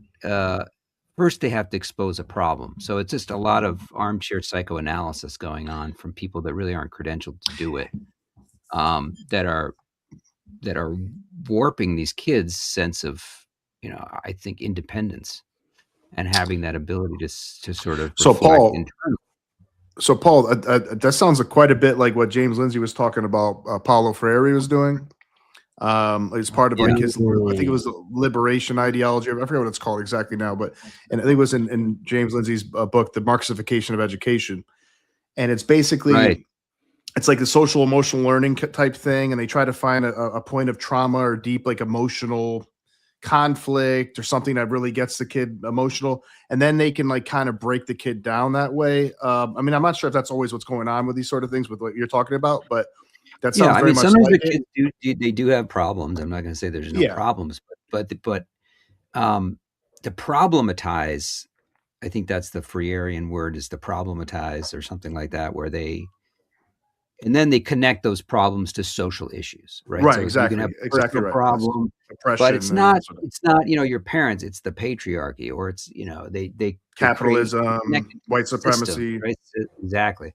So then they use that to build social awareness. So with some of the clips we've seen, and they create activists like that, right? And so they create like lifelong activists, or try to, where the kids are running rampant in the streets. What I've tried to do in the past week is sort of connect the dots for people and show the training sessions, the teacher trainings, where they actually teach these, the teachers how to run this operating system in the classroom as early as kindergarten and third grade. And so, I think hopefully that's been able to expose some of these are very subtle mind control experiments they're running on kids. It's kind of, I actually have a really good example of one that in my last year we had to go through, if I could just share it really quick. Sure. So there was, I forget the guy's name. He was a filmmaker, and he created a short film about trauma, and it was about suicide. And the teachers had to watch it, and students had to watch it. And it's this really sad story, like about this boy who commits suicide. And it really is meant to sort of get your emotions stirred up. And it's right after they show you that film, the filmmaker comes out and he's like, now, how many of you think every single one of your teachers needs to watch this? And of course, everybody in the gym puts their hands up. Then they say, how many of you think your parents need to watch this? And all the kids raise their hand, and it's right there. They're saying, like, see, it's because your parents don't understand you. That's the reason why you want to commit suicide, or if you've ever had a suicidal ideation, because your parents just don't understand you. And it's like, we just all need to have this coming together moment. And so it really, I mean, there's people in tears in the audience. A lot of the students in these assemblies, the teachers are in tears, and then it's right after that that they choose to deliver their message. That's right. That's exactly what Freire was talking about. That's part of his. That's part of his strategy. That's what Lindsay was discussing in the Marxification of education. Yeah, and I saw that firsthand. To get you vulnerable. Paul, I'm sorry. That's funny, man. That's interesting. So sorry to interrupt you, Paul, but I thought that was really that's a perfect example, and it reminds me of some of the assemblies that we would have. I mean, there was a woman who had a poem, poet. Had an editorial in the New York Times called "My Body is a Confederate Monument." What? And she's a mixed race woman, and so she was basically saying that the trauma of being an enslaved person is like in her DNA, and there are kids crying when they're hearing her speak so eloquently. I mean, this is a woman who went to a top Ivy League school and is now, of course, celebrated writer among elites of a certain kind, and somehow there is this generational suffering, which almost like a religion, like the kids get to have this passionate, mob psychology where they're reveling in this in these emotions, and for the white students, it's a paroxysm of guilt, and for the black students, it's a sort of a righteous discovering of themselves, and everyone sort of knows what role to play. I feel like it's a spirit. I think it's like something that cults probably do as well. That like they get you into a vulnerable, psychologically, emotionally vulnerable state where they can make some spiritual inroads on you. And it seems to me, I mean, I'm pretty sure that's what they do as well. I don't remember exactly if that's what anybody said, but that seems to be what they're doing. Is like they're trying to get you into at a transcendent level of like this. Oh, I really feel this. I really believe this. Now I have meaning. Now I have purpose. Now I can see what I can do with my life to turn it around. And my mom and dad better watch this movie. Like that's another thing when Matt was talking about the film that you say, oh, your parents should watch this too. That's probably also, I think one, it's definitely one way to create a wedge and be like, hey, we know better than your parents. But I think it's probably also, and that's probably the first thing. But also secondarily, it's like, or you could show your parents and get them on board too. And now we have your parents too. Now we have now we have them on our political side, and they better stay on that side with us. Otherwise, they're bad people. So, yeah, I think I can see that being the case as well. Well, Paul actually covered some of this earlier today. I want to share a post of his. Yeah, I gotta share this too. Yeah, we said we're in response to Brandon Straka's video clip of these kids walking down the street. He said, Paul quoting him says, "They start them early. This kindergarten teacher explains how it's done." And they're the first. They're the words: diversity, equity, inclusion, justice. Here we go. Kindergartners, I want to say too that kindergartners are natural social justice warriors. Like I mentioned before, I see this all the time on the playground. That's unfair. And this is why it's unfair. This is the reasons that it's unfair. And I think if we just build upon the mindset of a kindergartner, that it's fantastic. You can get them to do fabulous things in the social justice realm. Okay. Jeez. So years ago when I started the work, I thought about how could I frame the work where I'm hitting all the core topics and domains. Like how I can't just jump in and say, okay, we're gonna do this, and they have to have a foundation in which the work is built upon, so you can see also as an educator how really there's this transformation period that happens, kindergartners and, a lot of kids are, in the beginning, being 5 and 6, the mindset is a very self-centered mindset, right? Me, just me thinking, right? So we have to think about how can we start with, think about yourself, think about your identity, think about who you are. So just basically turn the kids into full-blown narcissists at 5 years old. Just take social justice activists. Take whoever they are, take whatever they are, wherever their emotional, like I said earlier, their emotional and mental state, and lock it at 5 years old. And they stay that way until they hit adulthood. And that's, that's how you end up with all these whack in the streets thinking that they can run over police officers and not get a hole in the head. Right. And then later there's another video where it talks about how, the thing that's subtle about this is that there's actually it's good to have kids think about other people, right? It's good to have them not be so self-centered, right?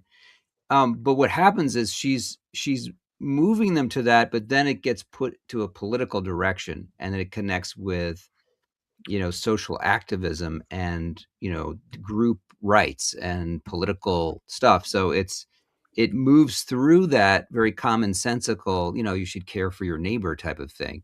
And it goes all the way into being as she says later, a co-conspirator, not just an ally. And this is kindergarten. So they're teaching kindergartners how to be conspirators in some political, project. Isn't it disgusting? It is disgusting. It's like there's what makes me so angry about all this is the fact that all the humanity is just bled out. These kids are not viewed as children, right? These kids are not viewed as individuals. They are viewed as further cogs, as a younger cogs in the machine. They're not like that's the whole point of this. It's like, forget about teaching these kids how to read. Forget about teaching these kids how to write. Forget about teaching these kids how to, like, everything is used as a generative model to talk about the revolution, to turn the kids into social activists. And no historical context. No historical context, not like no basic understanding of biology. They push them so far left. that there's so hard to pull them back to moderation. Yeah. Go ahead. What were you going to say? So this is a video I took. You won't be able to see it very well. Maybe I'll send it to you on X. But basically, my first year teaching, I was working with like refugee students who came here from other countries and helping them learn English. And maybe you guys can see it, but this kid is on a computer. This is a school approved, like the school paid for this curriculum. And maybe you can hear what the little avatar is saying. And the kid is supposed to like repeat this back to the computer. White American settlers moved west. Native Americans were forced off their land. Say it after me. As white American settlers moved west, Native Americans were forced off their land. White American. What? So, like, why do they have to parrot it? Why do they have to parrot that? Like, is this like speaking Spanish or something? Yeah, and so that's just one, but it's saying like white settlers brought tons of diseases, like all the moral framing and the tonality, like just getting. First of all, like this kid, he was a Ukrainian kid, but there's also Afghani students and things like that. Just like the focus on white people. White people did this, and it's teaching kids, especially the white kids, to hate themselves, and it's teaching the non-white kids to hate the white people. Like the root of all of our problems is this weird idea of whiteness, and they have to say it back and click on certain words. And I was filming that because I was like, man, I just cannot believe this is happening right in front of my face. And it's also there to make people, to make kids have the understanding that America has no moral high ground, no moral standing to even exist, right? We really should just give this back to Native Americans and slaves, I guess, former slaves, as if anything. Of course, nobody's going to do that. None of these woke people are going to give their house back or to natives and go move back to Europe or something like that. It's completely absurd. But that's part of like the whole thing. It's like, well, why not? Once you get old enough, why don't we? I mean, I guess it gets old enough for them to protest is for. But once you get old enough to protest on your own, I guess, or whenever, why not destroy things? Why not tear down the United States? The United States is an evil, white supremacist endeavor. People, you have no right to even be here. We have no right to, I'd like to know how much positive things they actually teach about the United States and its history. I'm sure it's very scarce. And it's really, I mean, it's all by design, and it's so sad. Like to I think what Paul was saying, it's like these people are oh yeah, that's what I was gonna say. When they have like these this lesson that Paul was sharing, that Isaiah shared, the little video, it's like it looks like beautiful lessons, right? And like you show this to people, you're like, do you see these kids, how they're indoctrinating kids? Like, well, they're indoctrinating them in how to be unselfish. They're indoctrinating them how to be, to care about justice. It's like, what's wrong with that? What the hell's wrong with you, man? Are you crazy? That's the feeling I think a lot of people get who are like normie, moderate Democrats, and they're like, oh man, like what's wrong with you? Do you really hate justice that much?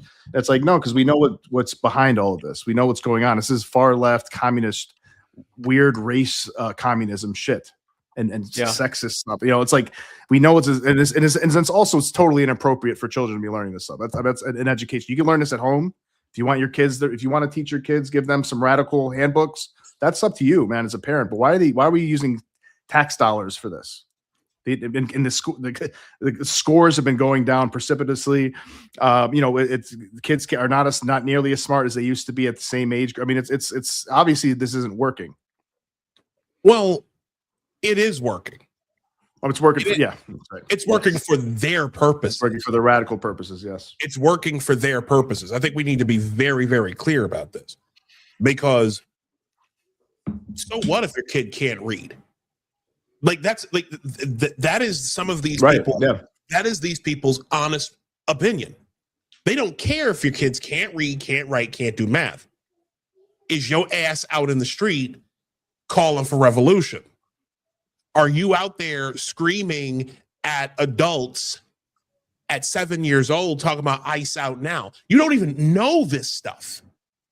You don't even know, like, the human, the The mind of a child at 5 years old is completely incapable of comprehending why ICE exists.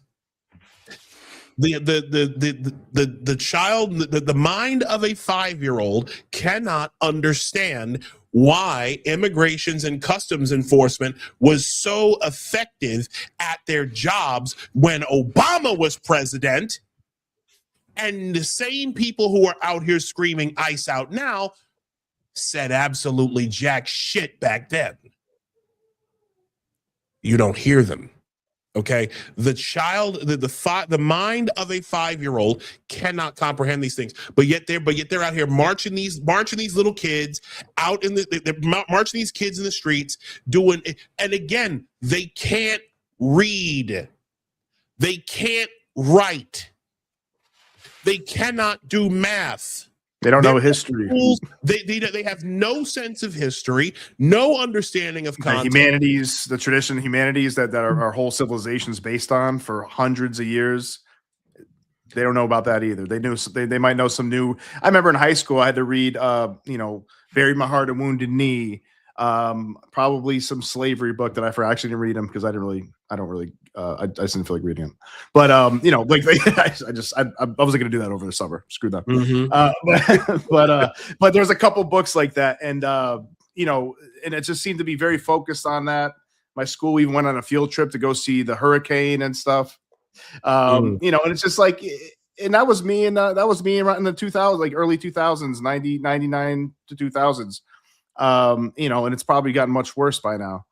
But yeah, that's we should be reading Shakespeare. We should be reading even more recent books that are teaching about the human condition and American history and what people had to go through in general, not just certain races of people.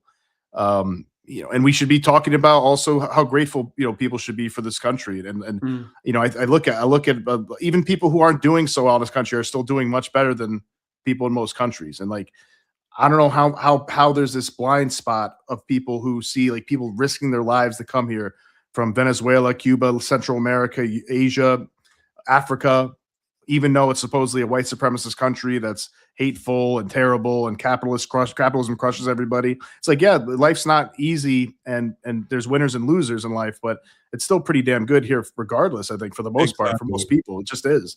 And usually you can look at your own life and be like, why are things not going the way they should be compared to other people? Well, maybe I actually haven't worked that hard. Maybe I didn't prepare that much. Maybe, I smoked weed too much. I play video games too much, whatever.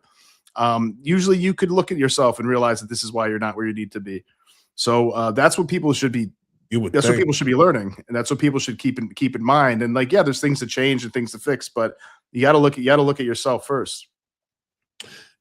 It's insane to me. I've got Monkey Trump 24, who's an excellent follow on X. He says they don't want kids to know how to read and write. That makes them independent from government assistance. And these evil fucks need them dependent and ignorant. It's easier to control ignorance than intelligence. What do you guys think of that? Yeah, that's a big part of it. Definitely.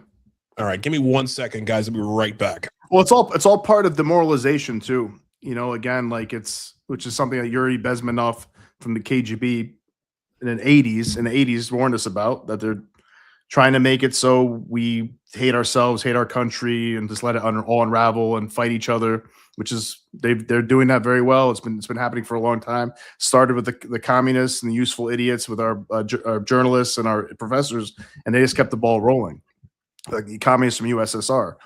And China, I'm sure, has helped push that, kept the ball rolling, and some other, maybe some other foreign influence. But they don't really need to do that much anymore because it's so entrenched in the universities and K through 12 and journalism, even medicine now, science, STEM.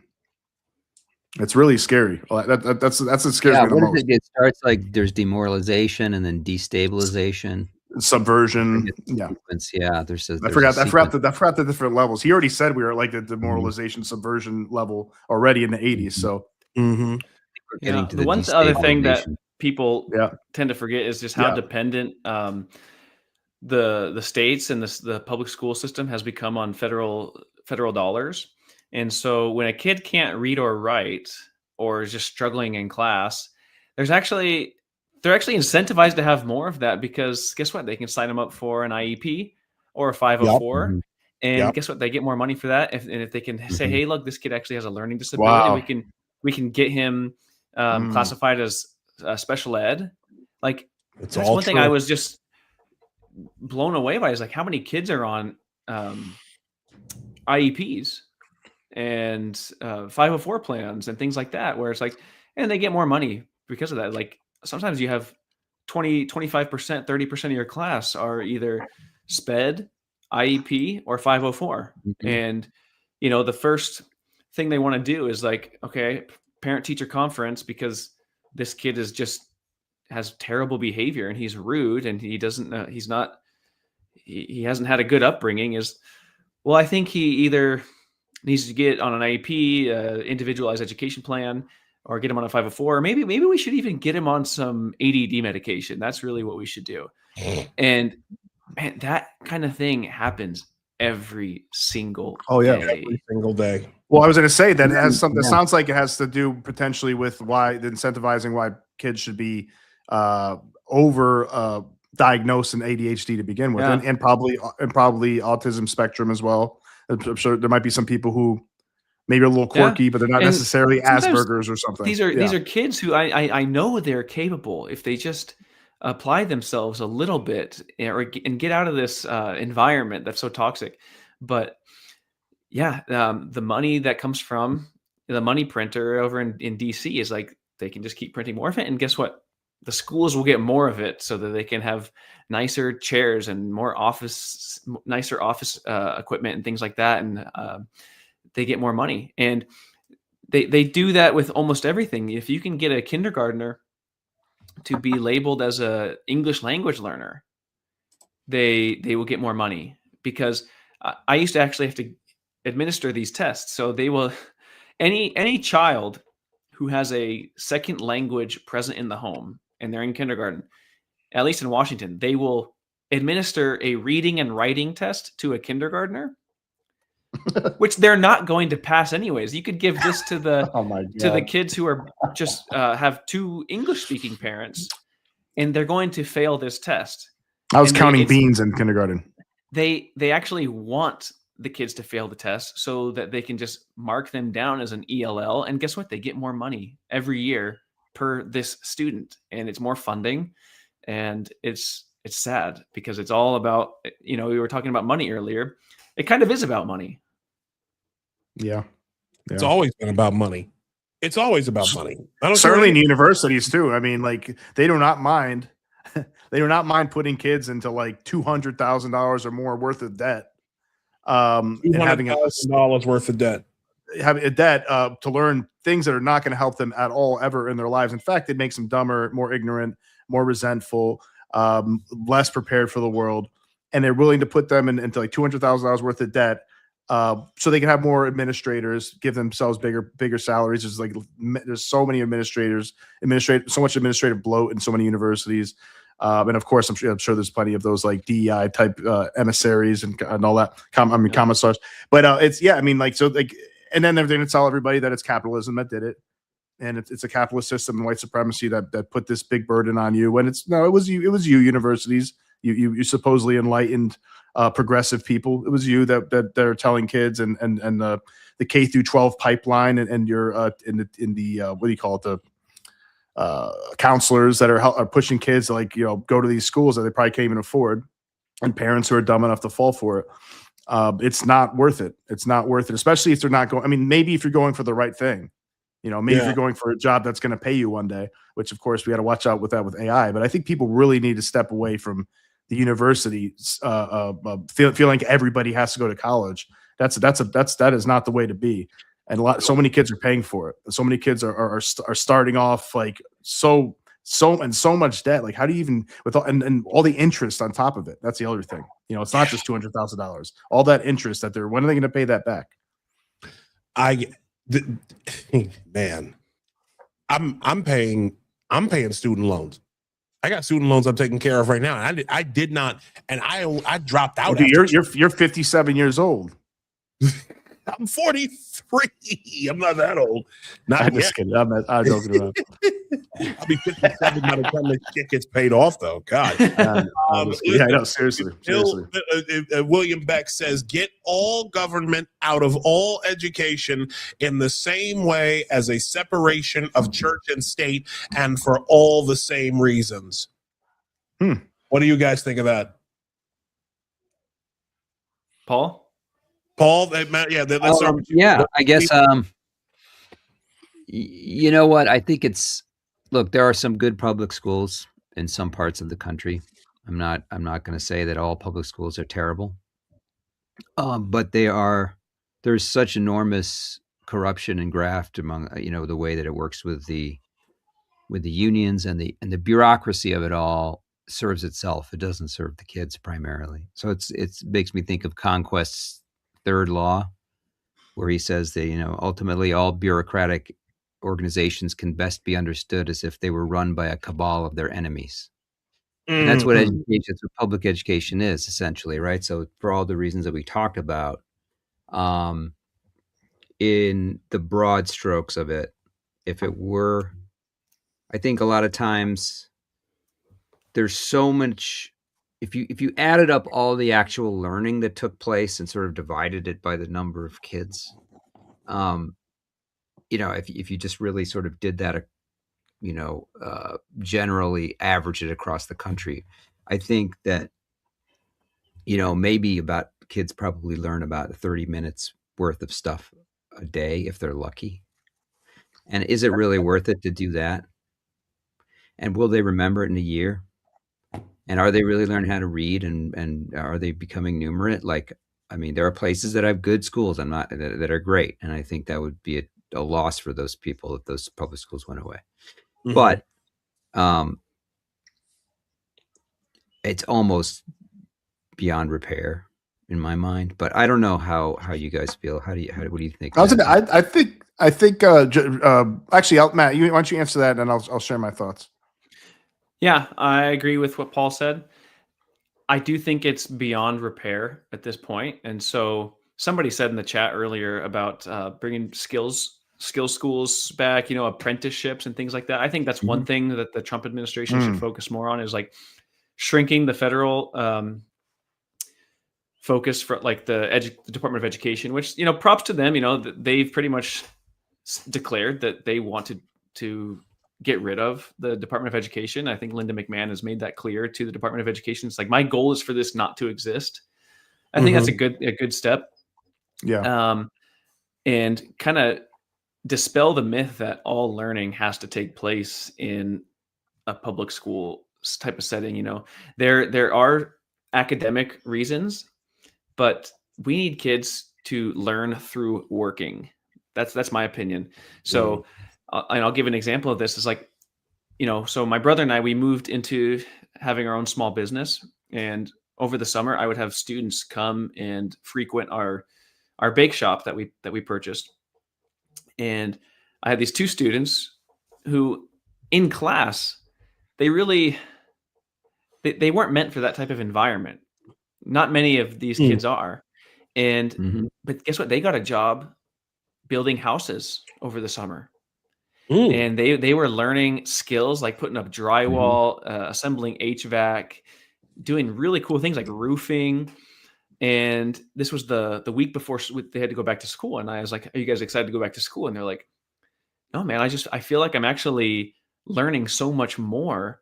First of all, I'm working with older men, like men in their 30s and 40s who actually have some life experience, and I get to spend time with them.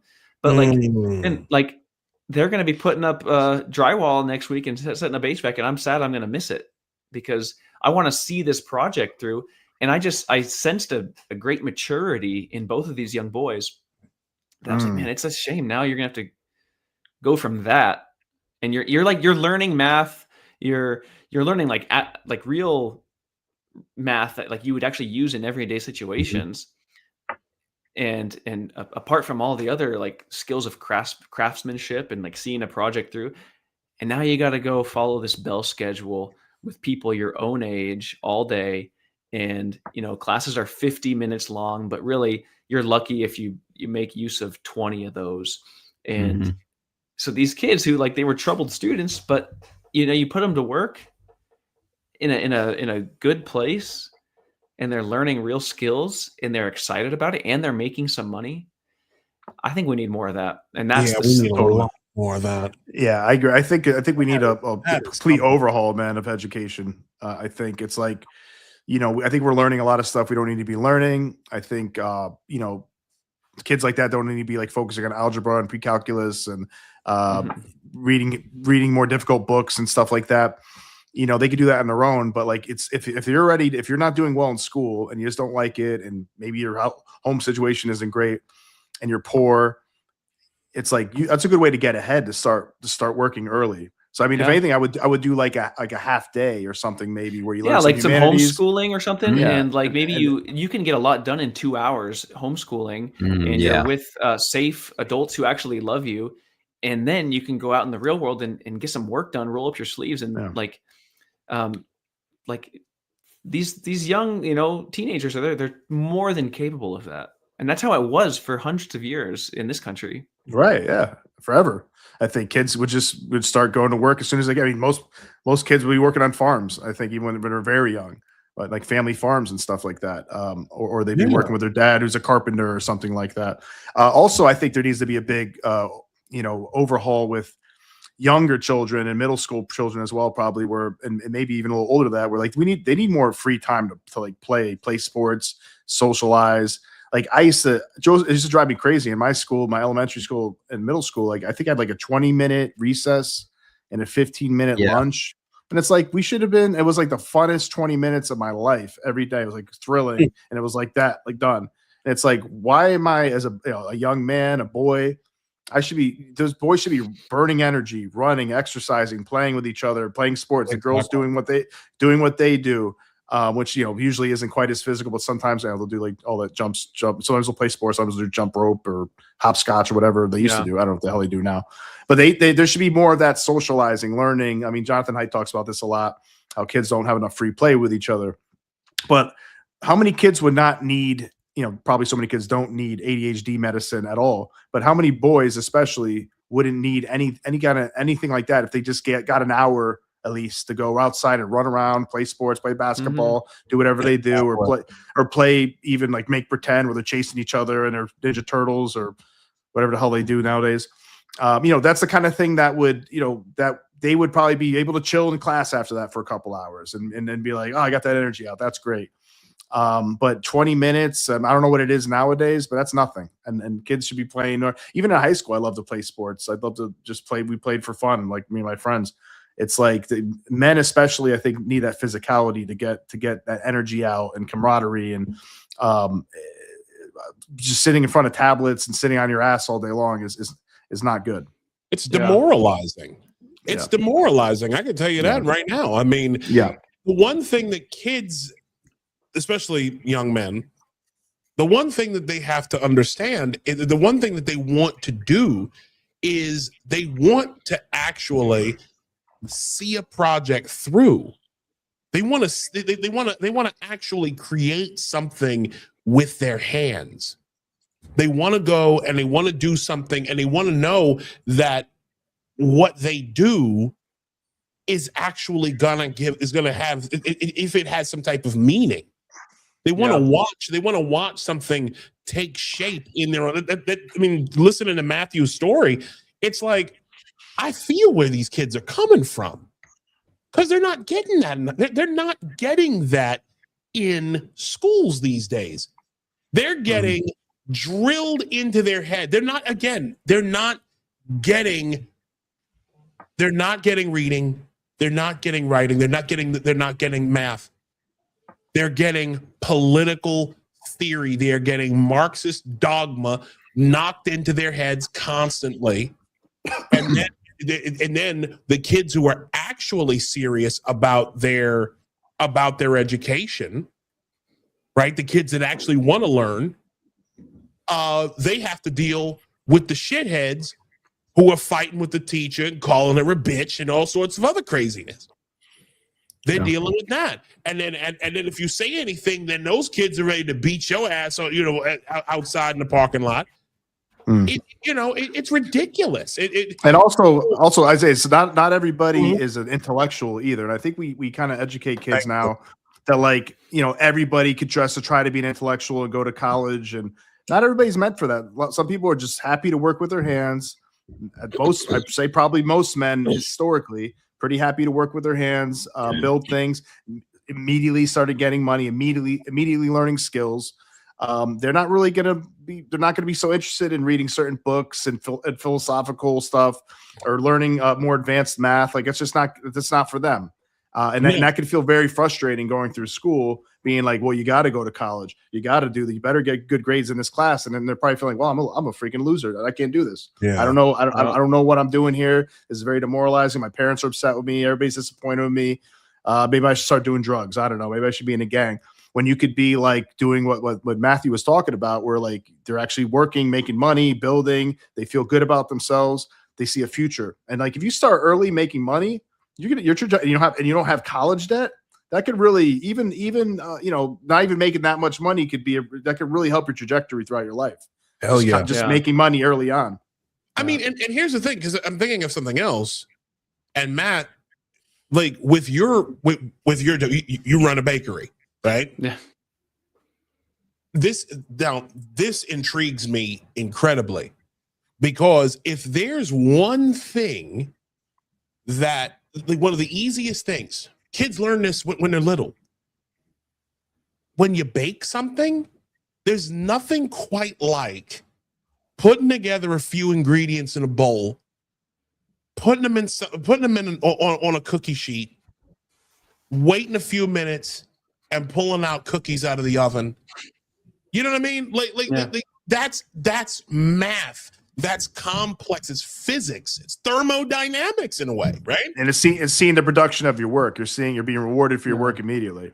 Yeah. Yeah. That's why the government, if the government is to be involved at all, it should just be nourishing the places where real education has always taken place. That's what they should do. But what I wanted to ask you, Matt, specifically was, how many times have you had kids come through your shop? Like, I don't know. I don't think we talked. I don't think I asked you like how long you've had your bake shop now. Yeah. But like, how long have you had it, and how often do you get like teenagers or like adolescent kids? How often do you get kids that actually want to like learn stuff like through baking? Yeah. So we took over the bake shop August 1st, and a lot of my old students were still on summer break. And so they had lots of time off. And so like every day we were getting like almost a dozen of my former students to come by and see me. Oh, nice. We have one guy right now, he's a senior in high school, and he'll share stories about like what he did all day at school, like when he comes to work in the afternoon. And I can see it in his face, like how he's actually learning way more being around older men, more experienced men who are married, have raised families, have started businesses. And he enjoys like learning the behind the scenes about running a business. Hey, I got to run to the store tomorrow. I got to get this much inventory of this much, and we're launching this new product, and we have to sell it for this much, or else we're not going to turn a profit. And he actually lights up when we have those conversations, because like he's gonna be selling these things, and he takes it upon himself to make sales and things like that, and upsell product. And I'm really impressed with that, because it's like you really don't have to like force people to learn. People like to learn naturally, and so teachers don't so much impart information as they do just guide and show students the way. And so, we only have one high schooler who works for us right now, but I think he's learned more in this last 4 months than he has the entire school year, because he's also learning about psychology too. Like, how do I psychologically convince this person across the counter to buy something? And there's a lot of just psychological skills that like you learn in the human connection and understanding like why this person didn't buy it and this person did. And so and just the sheer amount of people he gets to talk to on the job and actually making things, like he's growing as a person. And yeah, and also like working with people, right? Working with like coworkers, dealing with a boss, dealing with a coworker, dealing with a subordinate, right? Like that's psychosocial growth, maturity. Totally. Cleaning things. You have to clean stuff up too, make sure everything looks good. A job well done. Getting that money early on, getting that money. You're like, oh, okay, Totally. this is intrinsically motivating. And like you're right. I mean, Jesus, talking to different people that come in every day, different types of people of different cultures, different ages, different temperaments. I mean, how much confidence does that give you as a young person? Oh yeah, he was super shy when he first started, but now I see him yelling out to customers, "Hey, we're closing in 20 minutes. We're going to do buy one, get one free for the next 30 minutes." And he's like, I'm going to make this sale. And he knows that there's incentives for him to make sales because we give out bonuses. So I love that. It's pretty cool. I love that's that. That's how a lot of entrepreneurs, very successful entrepreneurs, start out, like just little jobs like that. And they learn, oh, I do this, I get a little money, I do that, I can make more money, I do that, and then before you know it, they're a freaking billionaire. And that's the American dream. That's what America's about, right? And that's what people should be learning. That's what these kids should be learning. And I feel like there's been, we have this gatekeeping with having to finish school, having to go to college, and how are you going to get ahead with all that debt? And then you learn stupid. No, he shared a story things with me that they have a teacher who at the school he goes to, that every day they just watch a video in class every day. It's like the whole hour they're just watching videos. And this teacher in particular went on vacation for 3 weeks or something like that. I don't know if it was less or maybe a little bit longer, and a lot of the students didn't actually even know he was gone because they just did the same thing every day. Wow. Yeesh. Yeah. Wow. Yeah. So, yeah, and then he goes over, he gets real. Yeah. So take that for what you will. Paul, like, what are you? How do are you with your particular where you are in this particular system? Like, what are you seeing in terms of how these kids are learning and whether like with these younger kids like around the ones that Matthew was talking about? Like, what are you seeing in these kids from your perspective in terms of like what they want to learn, how they're learning, and things of that nature? It's funny. I did my last teaching job. I'm not in the classroom anymore right now, so I'm running this teacher group, sort of a teacher support network. But another story that kind of resonated with me, a lot of what Matthew was talking about. There was a student that was extremely difficult for the school, to the point where he was getting suspended for long periods of time because he would have violent outbursts and so on. But he really, really loved the new car that I had, or I actually had a Honda Civic SI 2012. And, opened up the hood. He was, fascinated by all the different parts of the car. We talked about the transmission. We talked about how, the alternate, where the alternator is and everything. He wanted to be a mechanic. And he was in high school, and there's just no reason for this person to be in high school learning, I'm a math teacher. I love math. I think math is beautiful, and I love to teach all the kids math. However, pre-calculus is not everybody's cup of tea. It's not it doesn't make sense. Wasn't mine, man. Yeah. So when I think about it, it's like it's actually worse than what we've been talking about. Because there's all the political indoctrination. That's one piece of why it's bad. And then there's the actual pedagogy, which is also bad. So in math, we have a whole, since the 60s and even before that, in the progressive education movement, there's all these, there's a whole litany of terrible teaching methods that are always sort of the newfangled thing that everyone gets excited about, and they don't work. Reading has its own thing that I'm sure many people have heard about, the science of reading, which is, based in phonics, and that actually works. But then they were using this other thing called whole word methodology, where you're just supposed to sort of recognize the whole word at once. That was a disaster. And so you have to get the indoctrination out, and then you also have to fix the pedagogical part. And then probably just fix elementary education. If you can just get like kindergarten to 6th grade and teach reading and basic numeracy, right? Just how to read things, basic numeracy, teach phonics, and also recess, right? Like you've been talking about, get the kids out there, get them playing, get their blood going. So you're not spending 6 hours in a classroom. And then, you have vocational things beyond that, or some kids are going to be great. They're going to be able to do the main sequence like we have now, but it's not for everybody. And there should be the stigma around it should be removed. And partly the market is taking care of that. I mean, you have people in, thousands and thousands of dollars of college debt. And then you have these guys that went to, become electricians after high school HVAC. that are now pulling down $100,000 a year. Yeah. With no debt. And the girls are like, oh, this guy actually, I'm going to go with him, right? Because he's actually a man and he can actually do the things.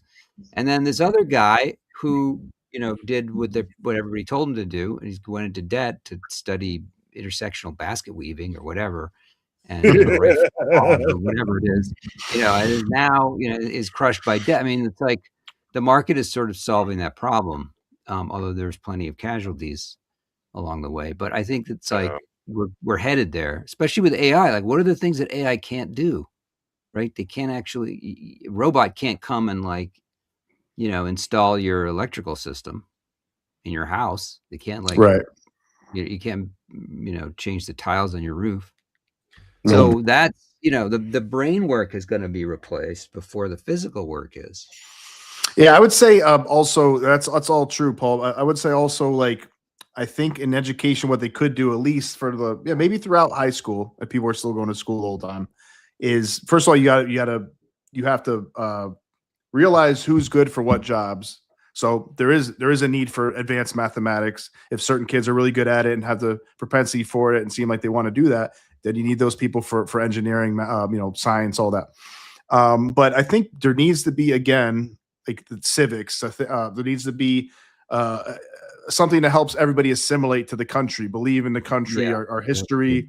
There needs to be that because, and also something that's inspiring, something that makes people understand not only just wisdom, I remember reading a bunch of short stories that were very wise and stuff in school, even I think the Odyssey and stuff like that. You learn all these different things. That's important. The humanities type stuff where it's not so politically, radical or whatever, where they're constantly trying to everything's social justice, which we already know is pretty toxic. But also just teaching the meaning of life things that make people feel hopeful, things that make people feel like, okay, there's a reason that I'm on Earth. There's a reason why I'm alive. And there's definitely plenty of stories for that sort of thing. And and maybe even prose where people can read this and have a feeling of embeddedness in society and have a sense that hey, it's worth it to put in effort. It's worth it to try to have a family. It's worth it to try to have a romantic partner or try to be part of some groups. Life isn't so bad here, and that there needs to be we need to err on the side of that, which we used to a long time ago, and now we err on the side of everything's bad, America's bad, white people are terrible, men are really toxic, religion is terrible, it's you name it, going down the line of everything that you could possibly, all the things that keep society going and keeps people feeling unified is what we've been tearing down. And obviously that's from the influence from the progressive left, from the woke left. Is this a subversion, demoralization? I mean, I see it everywhere now. And it's even doing bad education, talk about the pedagogy. That seems to be part of what their plan is too. Hey, let's just add some stuff that doesn't work. Let's add things that don't work because we want this all to collapse anyways. That is the ultimate goal of a lot of people on the left, whether they know it or not. A lot of people probably don't realize it, but they're useful idiots. They're being played. So let's make sure that nobody reads well, nobody's doing math well, and that's just that's great for us. And what we could do is put all that energy towards we do have this social justice thing to give you meaning in your life, where we could fight against the man and fight against rich people and white people and all this and men and all that, right? Christians, stupid Christians that keep us, hold us back when we could be doing everything we could be doing, you name it, and climate change, all this stuff they push on kids. It's a recipe for making resentful, angry people who want to tear everything down. Like that is exactly what they're doing, and it's I think we need to do the opposite of everything they've been doing almost. Exactly. Oh man, this has been a fantastic conversation. I want to thank you boys for joining us tonight. Paul, do you what do you guys have, what do you have working? What are you working on lately? Anything you wanna promote? Not right now. I got a couple ideas for articles, but mostly just the teacher network. If there are any teachers out there in K-12 that want some support or advice on, how to handle certain situations that come up in your schools, could be a pedagogical situation, could be a political situation. We have a great brain trust of regular teachers that we all rely on to, share our problems with each other. It's very casual. It's free. Just DM me. I'll give you all the info. You can find Paul at Paul D. Rossi on X. A fantastic follow and definitely a good gentleman to know and connect with. And Matthew, you got a lot of stuff going on, I'm sure. Along with the bake shop, please, you can say the name of it if you choose. What do you have going on right now? Yeah, so a couple weeks ago, you came on my podcast, and that's something that I'm trying to grow. So if anybody, you can go on YouTube or Spotify, look up the Great Reassessment. I talk a lot about history, economics, education, a lot of Bitcoin content for anybody out there who likes Bitcoin. But I'm actually going to put that on the back seat for a little while because my family's moving across town. We're getting on 10 acres of land here pretty soon. Ooh. And so nice. You about to be Farmer Matt? Yeah, I think so. So we've been, wow. We got chickens and stuff here, and we've butchered chickens, but we're trying to scale up to the next thing. And so, a big dream awesome. I think would be really cool is to do summer programs where have kids come and work on a homestead or work on a farm and things like that. And nice. I'm gonna try to document and vlog some of that stuff on my YouTube channel. But that'd be other great, than that, you can follow me on X. It's real Mastro 21. And I'm just gonna say this right now. Those are important skills. People can't lose that either. I just want to say, absolutely. Raising livestock. I mean, you never know when things might return to a point where we need to do that at a personal level. You never know. So don't always assume that we have going on now is what's always going to be there. So it's good to know how to hunt, know how to fish, know how to raise livestock, raise crops. So that is really important. I think that's a good idea. I'm sure there's plenty of kids who would sign up for that. Matt, I'm speaking for myself here, but when you do get that off the ground, you are more than welcome to come back and talk about it, or maybe we could set something up. We come out there to see you. I would love to do that. I would love to check that out. I've never been to the West Coast, so hey, that's like something. That's great. We should stop by the bake shop too. Yeah, get some chocolate chip cookies, man. Walnuts. Walnuts? No, dude. Well, wait a minute. What is your specialty? I like walnuts. Hold on a second. I like chocolate chip cookies and walnuts. I like cheesecakes. I like carrot cake. What do you specialize in, Matt? So our lead baker, she does all sorts of cakes. Hold a second. No. Ask me what I like. No, because he specializes in what he want to eat. Yeah, he specializes in what he want to eat. That's what he want to make. What do you? Go ahead, Matt. What do you make, man? Yeah. So our main thing is pretzels. So we do a bunch of pretzels. We've got we just unveiled a pizza pretzel. We got a chicken tender wrapped in a pretzel. And we do smoothies, and we got some really great cookies, a few really good cakes, and it's really good stuff. We use clean ingredients. We don't use any dyes, or we use organic flour. dye-free sprinkles, like real fruit, real sugar, butter. It's cool. Do you make like Bavarian pretzel types thing, like cheeses and? They're not like I love the those size too, of a Bavarian. It's like maybe like as big as your hand, the size of the pretzel. Okay. And yeah, dude, they're really good. We're the highest rated pretzel in Spokane County, actually. Really? God damn. On Google reviews, yeah. Nice. So you're doing all right.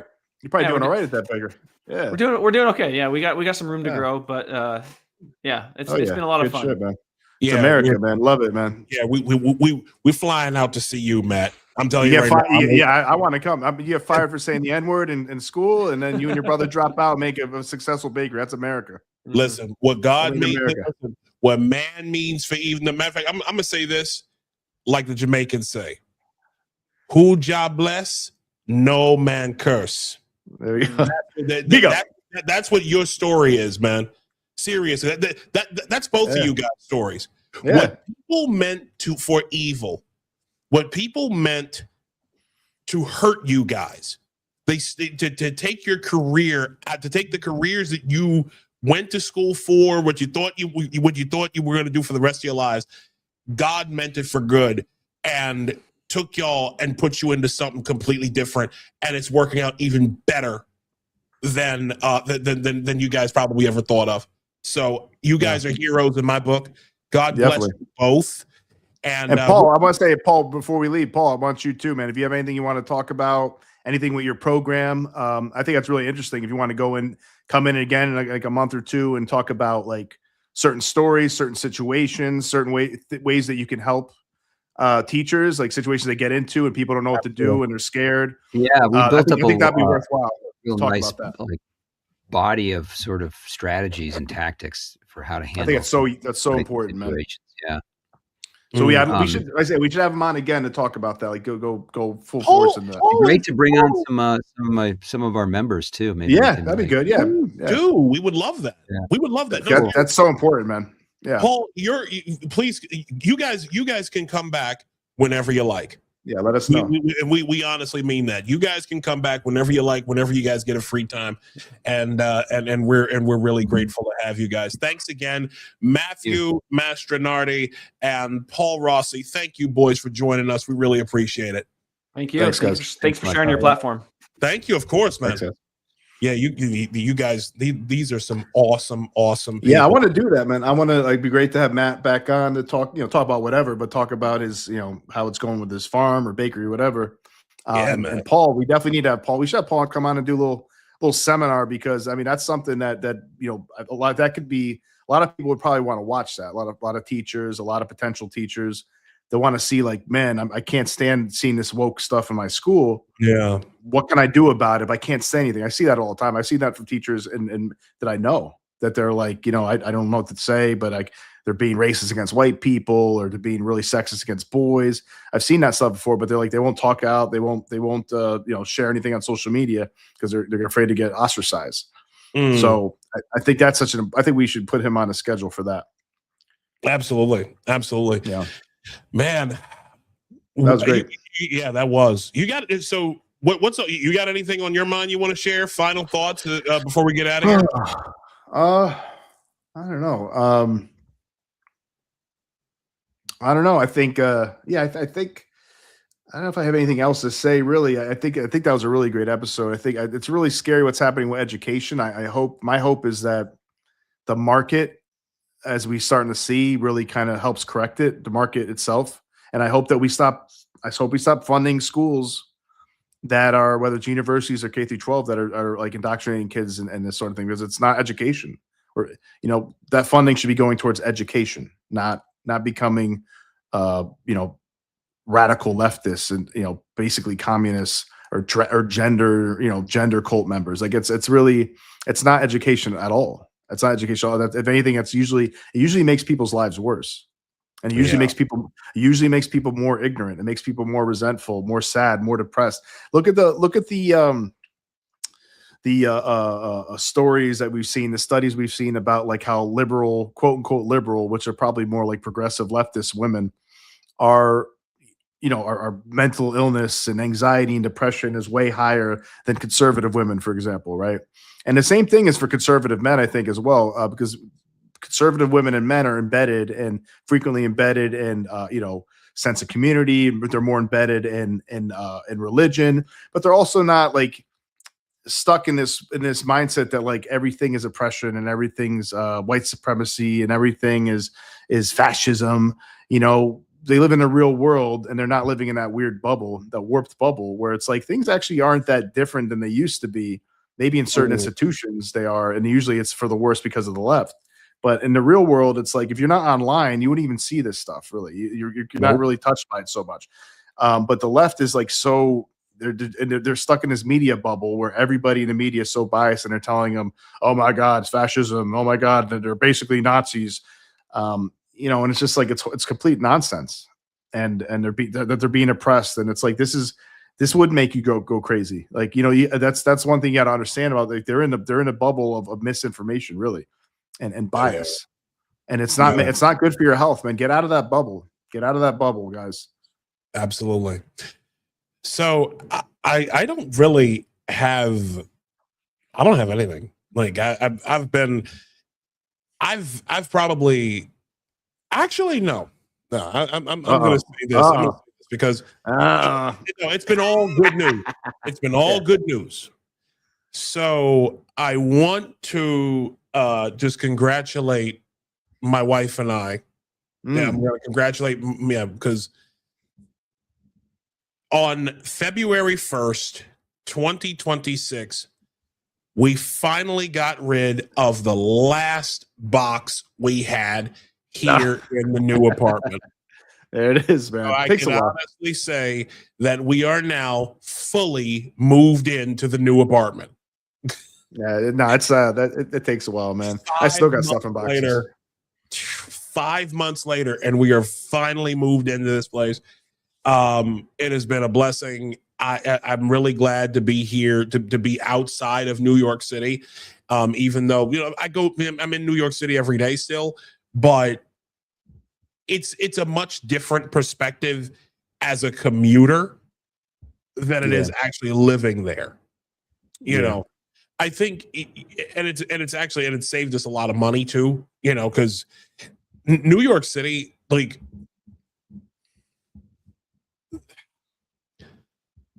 there is going to be I feel bad for people who live in New York City. Yeah, I do. I feel bad for them because, obviously, with the city not even being halfway dug out from last week's storm. This, on top of Zoran, who is now trying to distance. I'm hearing reports that he's trying to distance himself from the DSAs. He's trying to distance himself from the fucking people who put him into Gracie Mansion in the first place. Oh, I hope so, man. I really hope so, because hopefully that means he governs more moderately. And I also can't wait. I can't wait for the DSA to flip out on him. Well, I think that's so funny. It's not a matter. Listen, they were going to do it because listen, they're going to do it anyways. But I want to see it. They're going to do it anyway because listen, the Red Guard. Yeah. Like Mao had to. What happened after he had to Mao? kill him, right? He had to kill the left. He had to ship him out to the farms and to the peasant lands in the middle of nowhere, China. Useful idiots. Ultimately, it's going to happen. What's her face? Linda Sarsour has had Zoran hung by the balls for the last few weeks. Oh, what happened? No, Linda Sarsour. No. Listen, I don't know about this.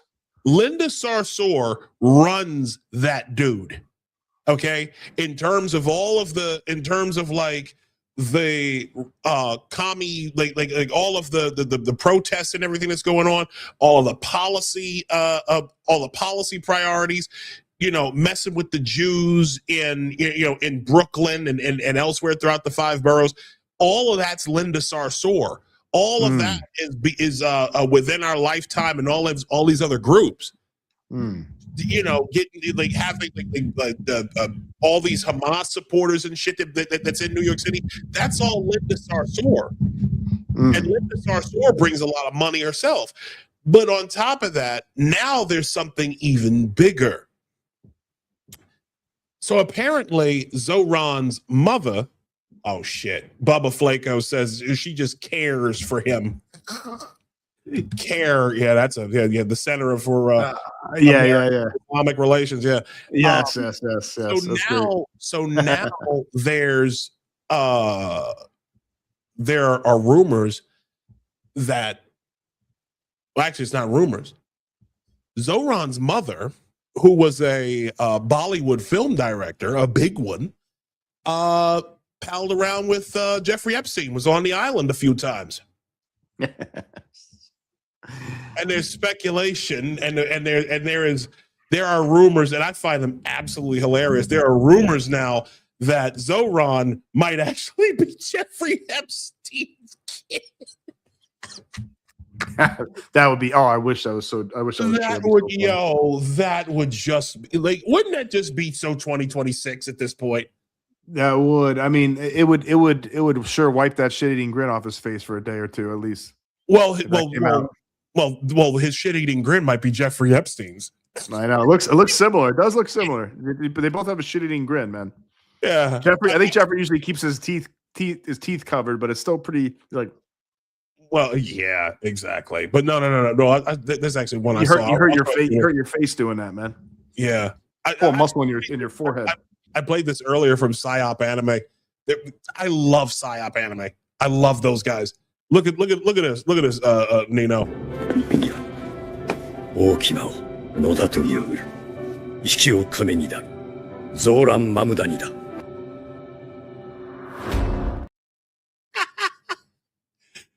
Oh my God. They're crazy. Absolutely crazy. All right. That's our show. Thank y'all for joining us tonight. This has been great. Once again, if you wish to support us monetarily, however, you can support us at buymeacoffee.com/apostate radio.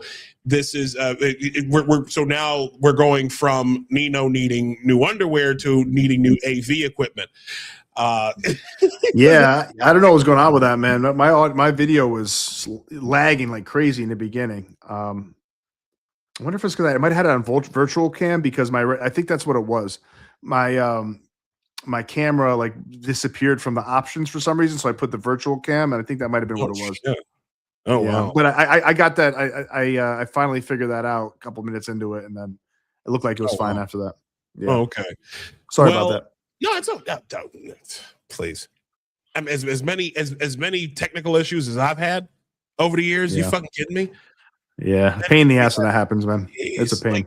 Like remember that episode that we had, the debate episode that we had with Charlie Panoff and that guy from Riders Alliance. I had to cut the shit early because I couldn't because my internet was fucked up. It was crazy. We had the right guest for that though. Charlie held his own, so it was all right. That was if there was an episode that had that, that's one of the better ones that had that happened to you. Yeah, because exactly. Charlie had so much to say. So Charlie got a lot to say. I haven't talked. I would love to actually. We should have him back too. Yeah, I would love to have him back. He said, buy Isaiah 40, y'all. 40 of what? I need a 40 of water. Are you kidding me? Anybody drinking no malt liquor out here. I love, Master Shake, man. I told you, he's a fan, man. He's a fan of us, man. He is. I appreciate that. I appreciate you, Master Shake. You're cool. So, real quick. You're cool. Real quick. Malt liquor is actually pretty good to use when beer battering fish.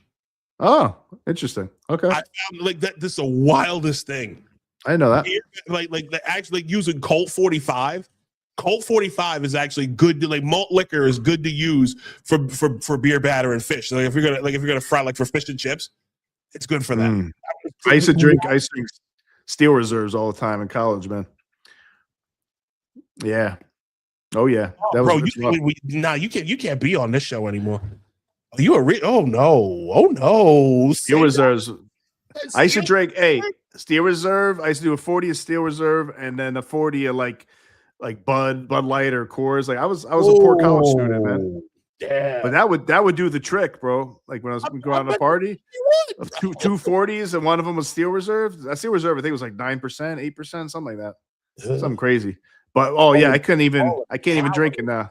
My brother gets him still for like nostalgia purposes when he goes out sometimes, and I'm like, he's like, yo, have a sip. I'm like, I don't even want a sip of that, man. I don't even want one sip. It tastes like, I don't know what it tastes like, but it tastes like, stomach rot. I've never had that. I've never had Steel Strong. Reserve. We're too old for that. Black man here never had Steel Reserve, folks. We're too old for that, bro. We're too old for that. You can do it in college. Oh wait, Bud Ice. That's Bud Ice. That's my best. That's what my best friend used to drink. I don't know if he still drink Bud Ice.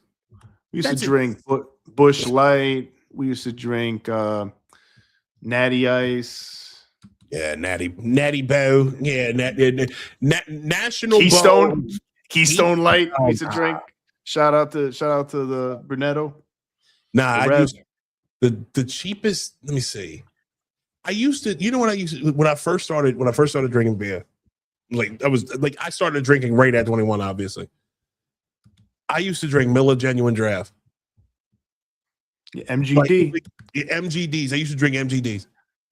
Miller High Lifes are pretty good, bro. Actually, my dad likes those. My Uncle Dave always drank them, and they're refreshing. They can be refreshing if you get them cold. It's actually pretty refreshing.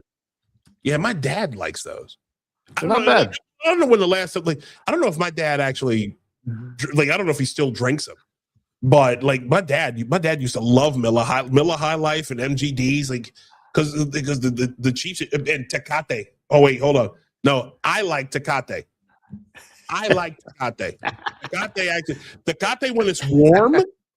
Tecate when it's room temperature. I will drink room temperature Tecate. Anyways, that's our show tonight, folks.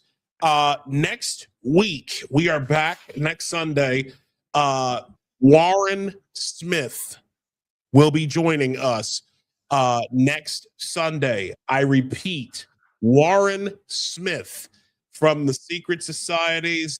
He's another one who has seen the long march through the institutions up close and personal. This guy is something else. He has debated people. His most recent debate is one for the ages, and we will talk to him live 8 p.m. next Sunday here at Apostate Radio. We want to thank each and every one of you in the chat for joining us. Thank you all so much for your support. Thank y'all. Please continue to subscribe to the YouTube channel, subscribe to the Rumble channel. We appreciate it. Y'all have a great night. Be safe.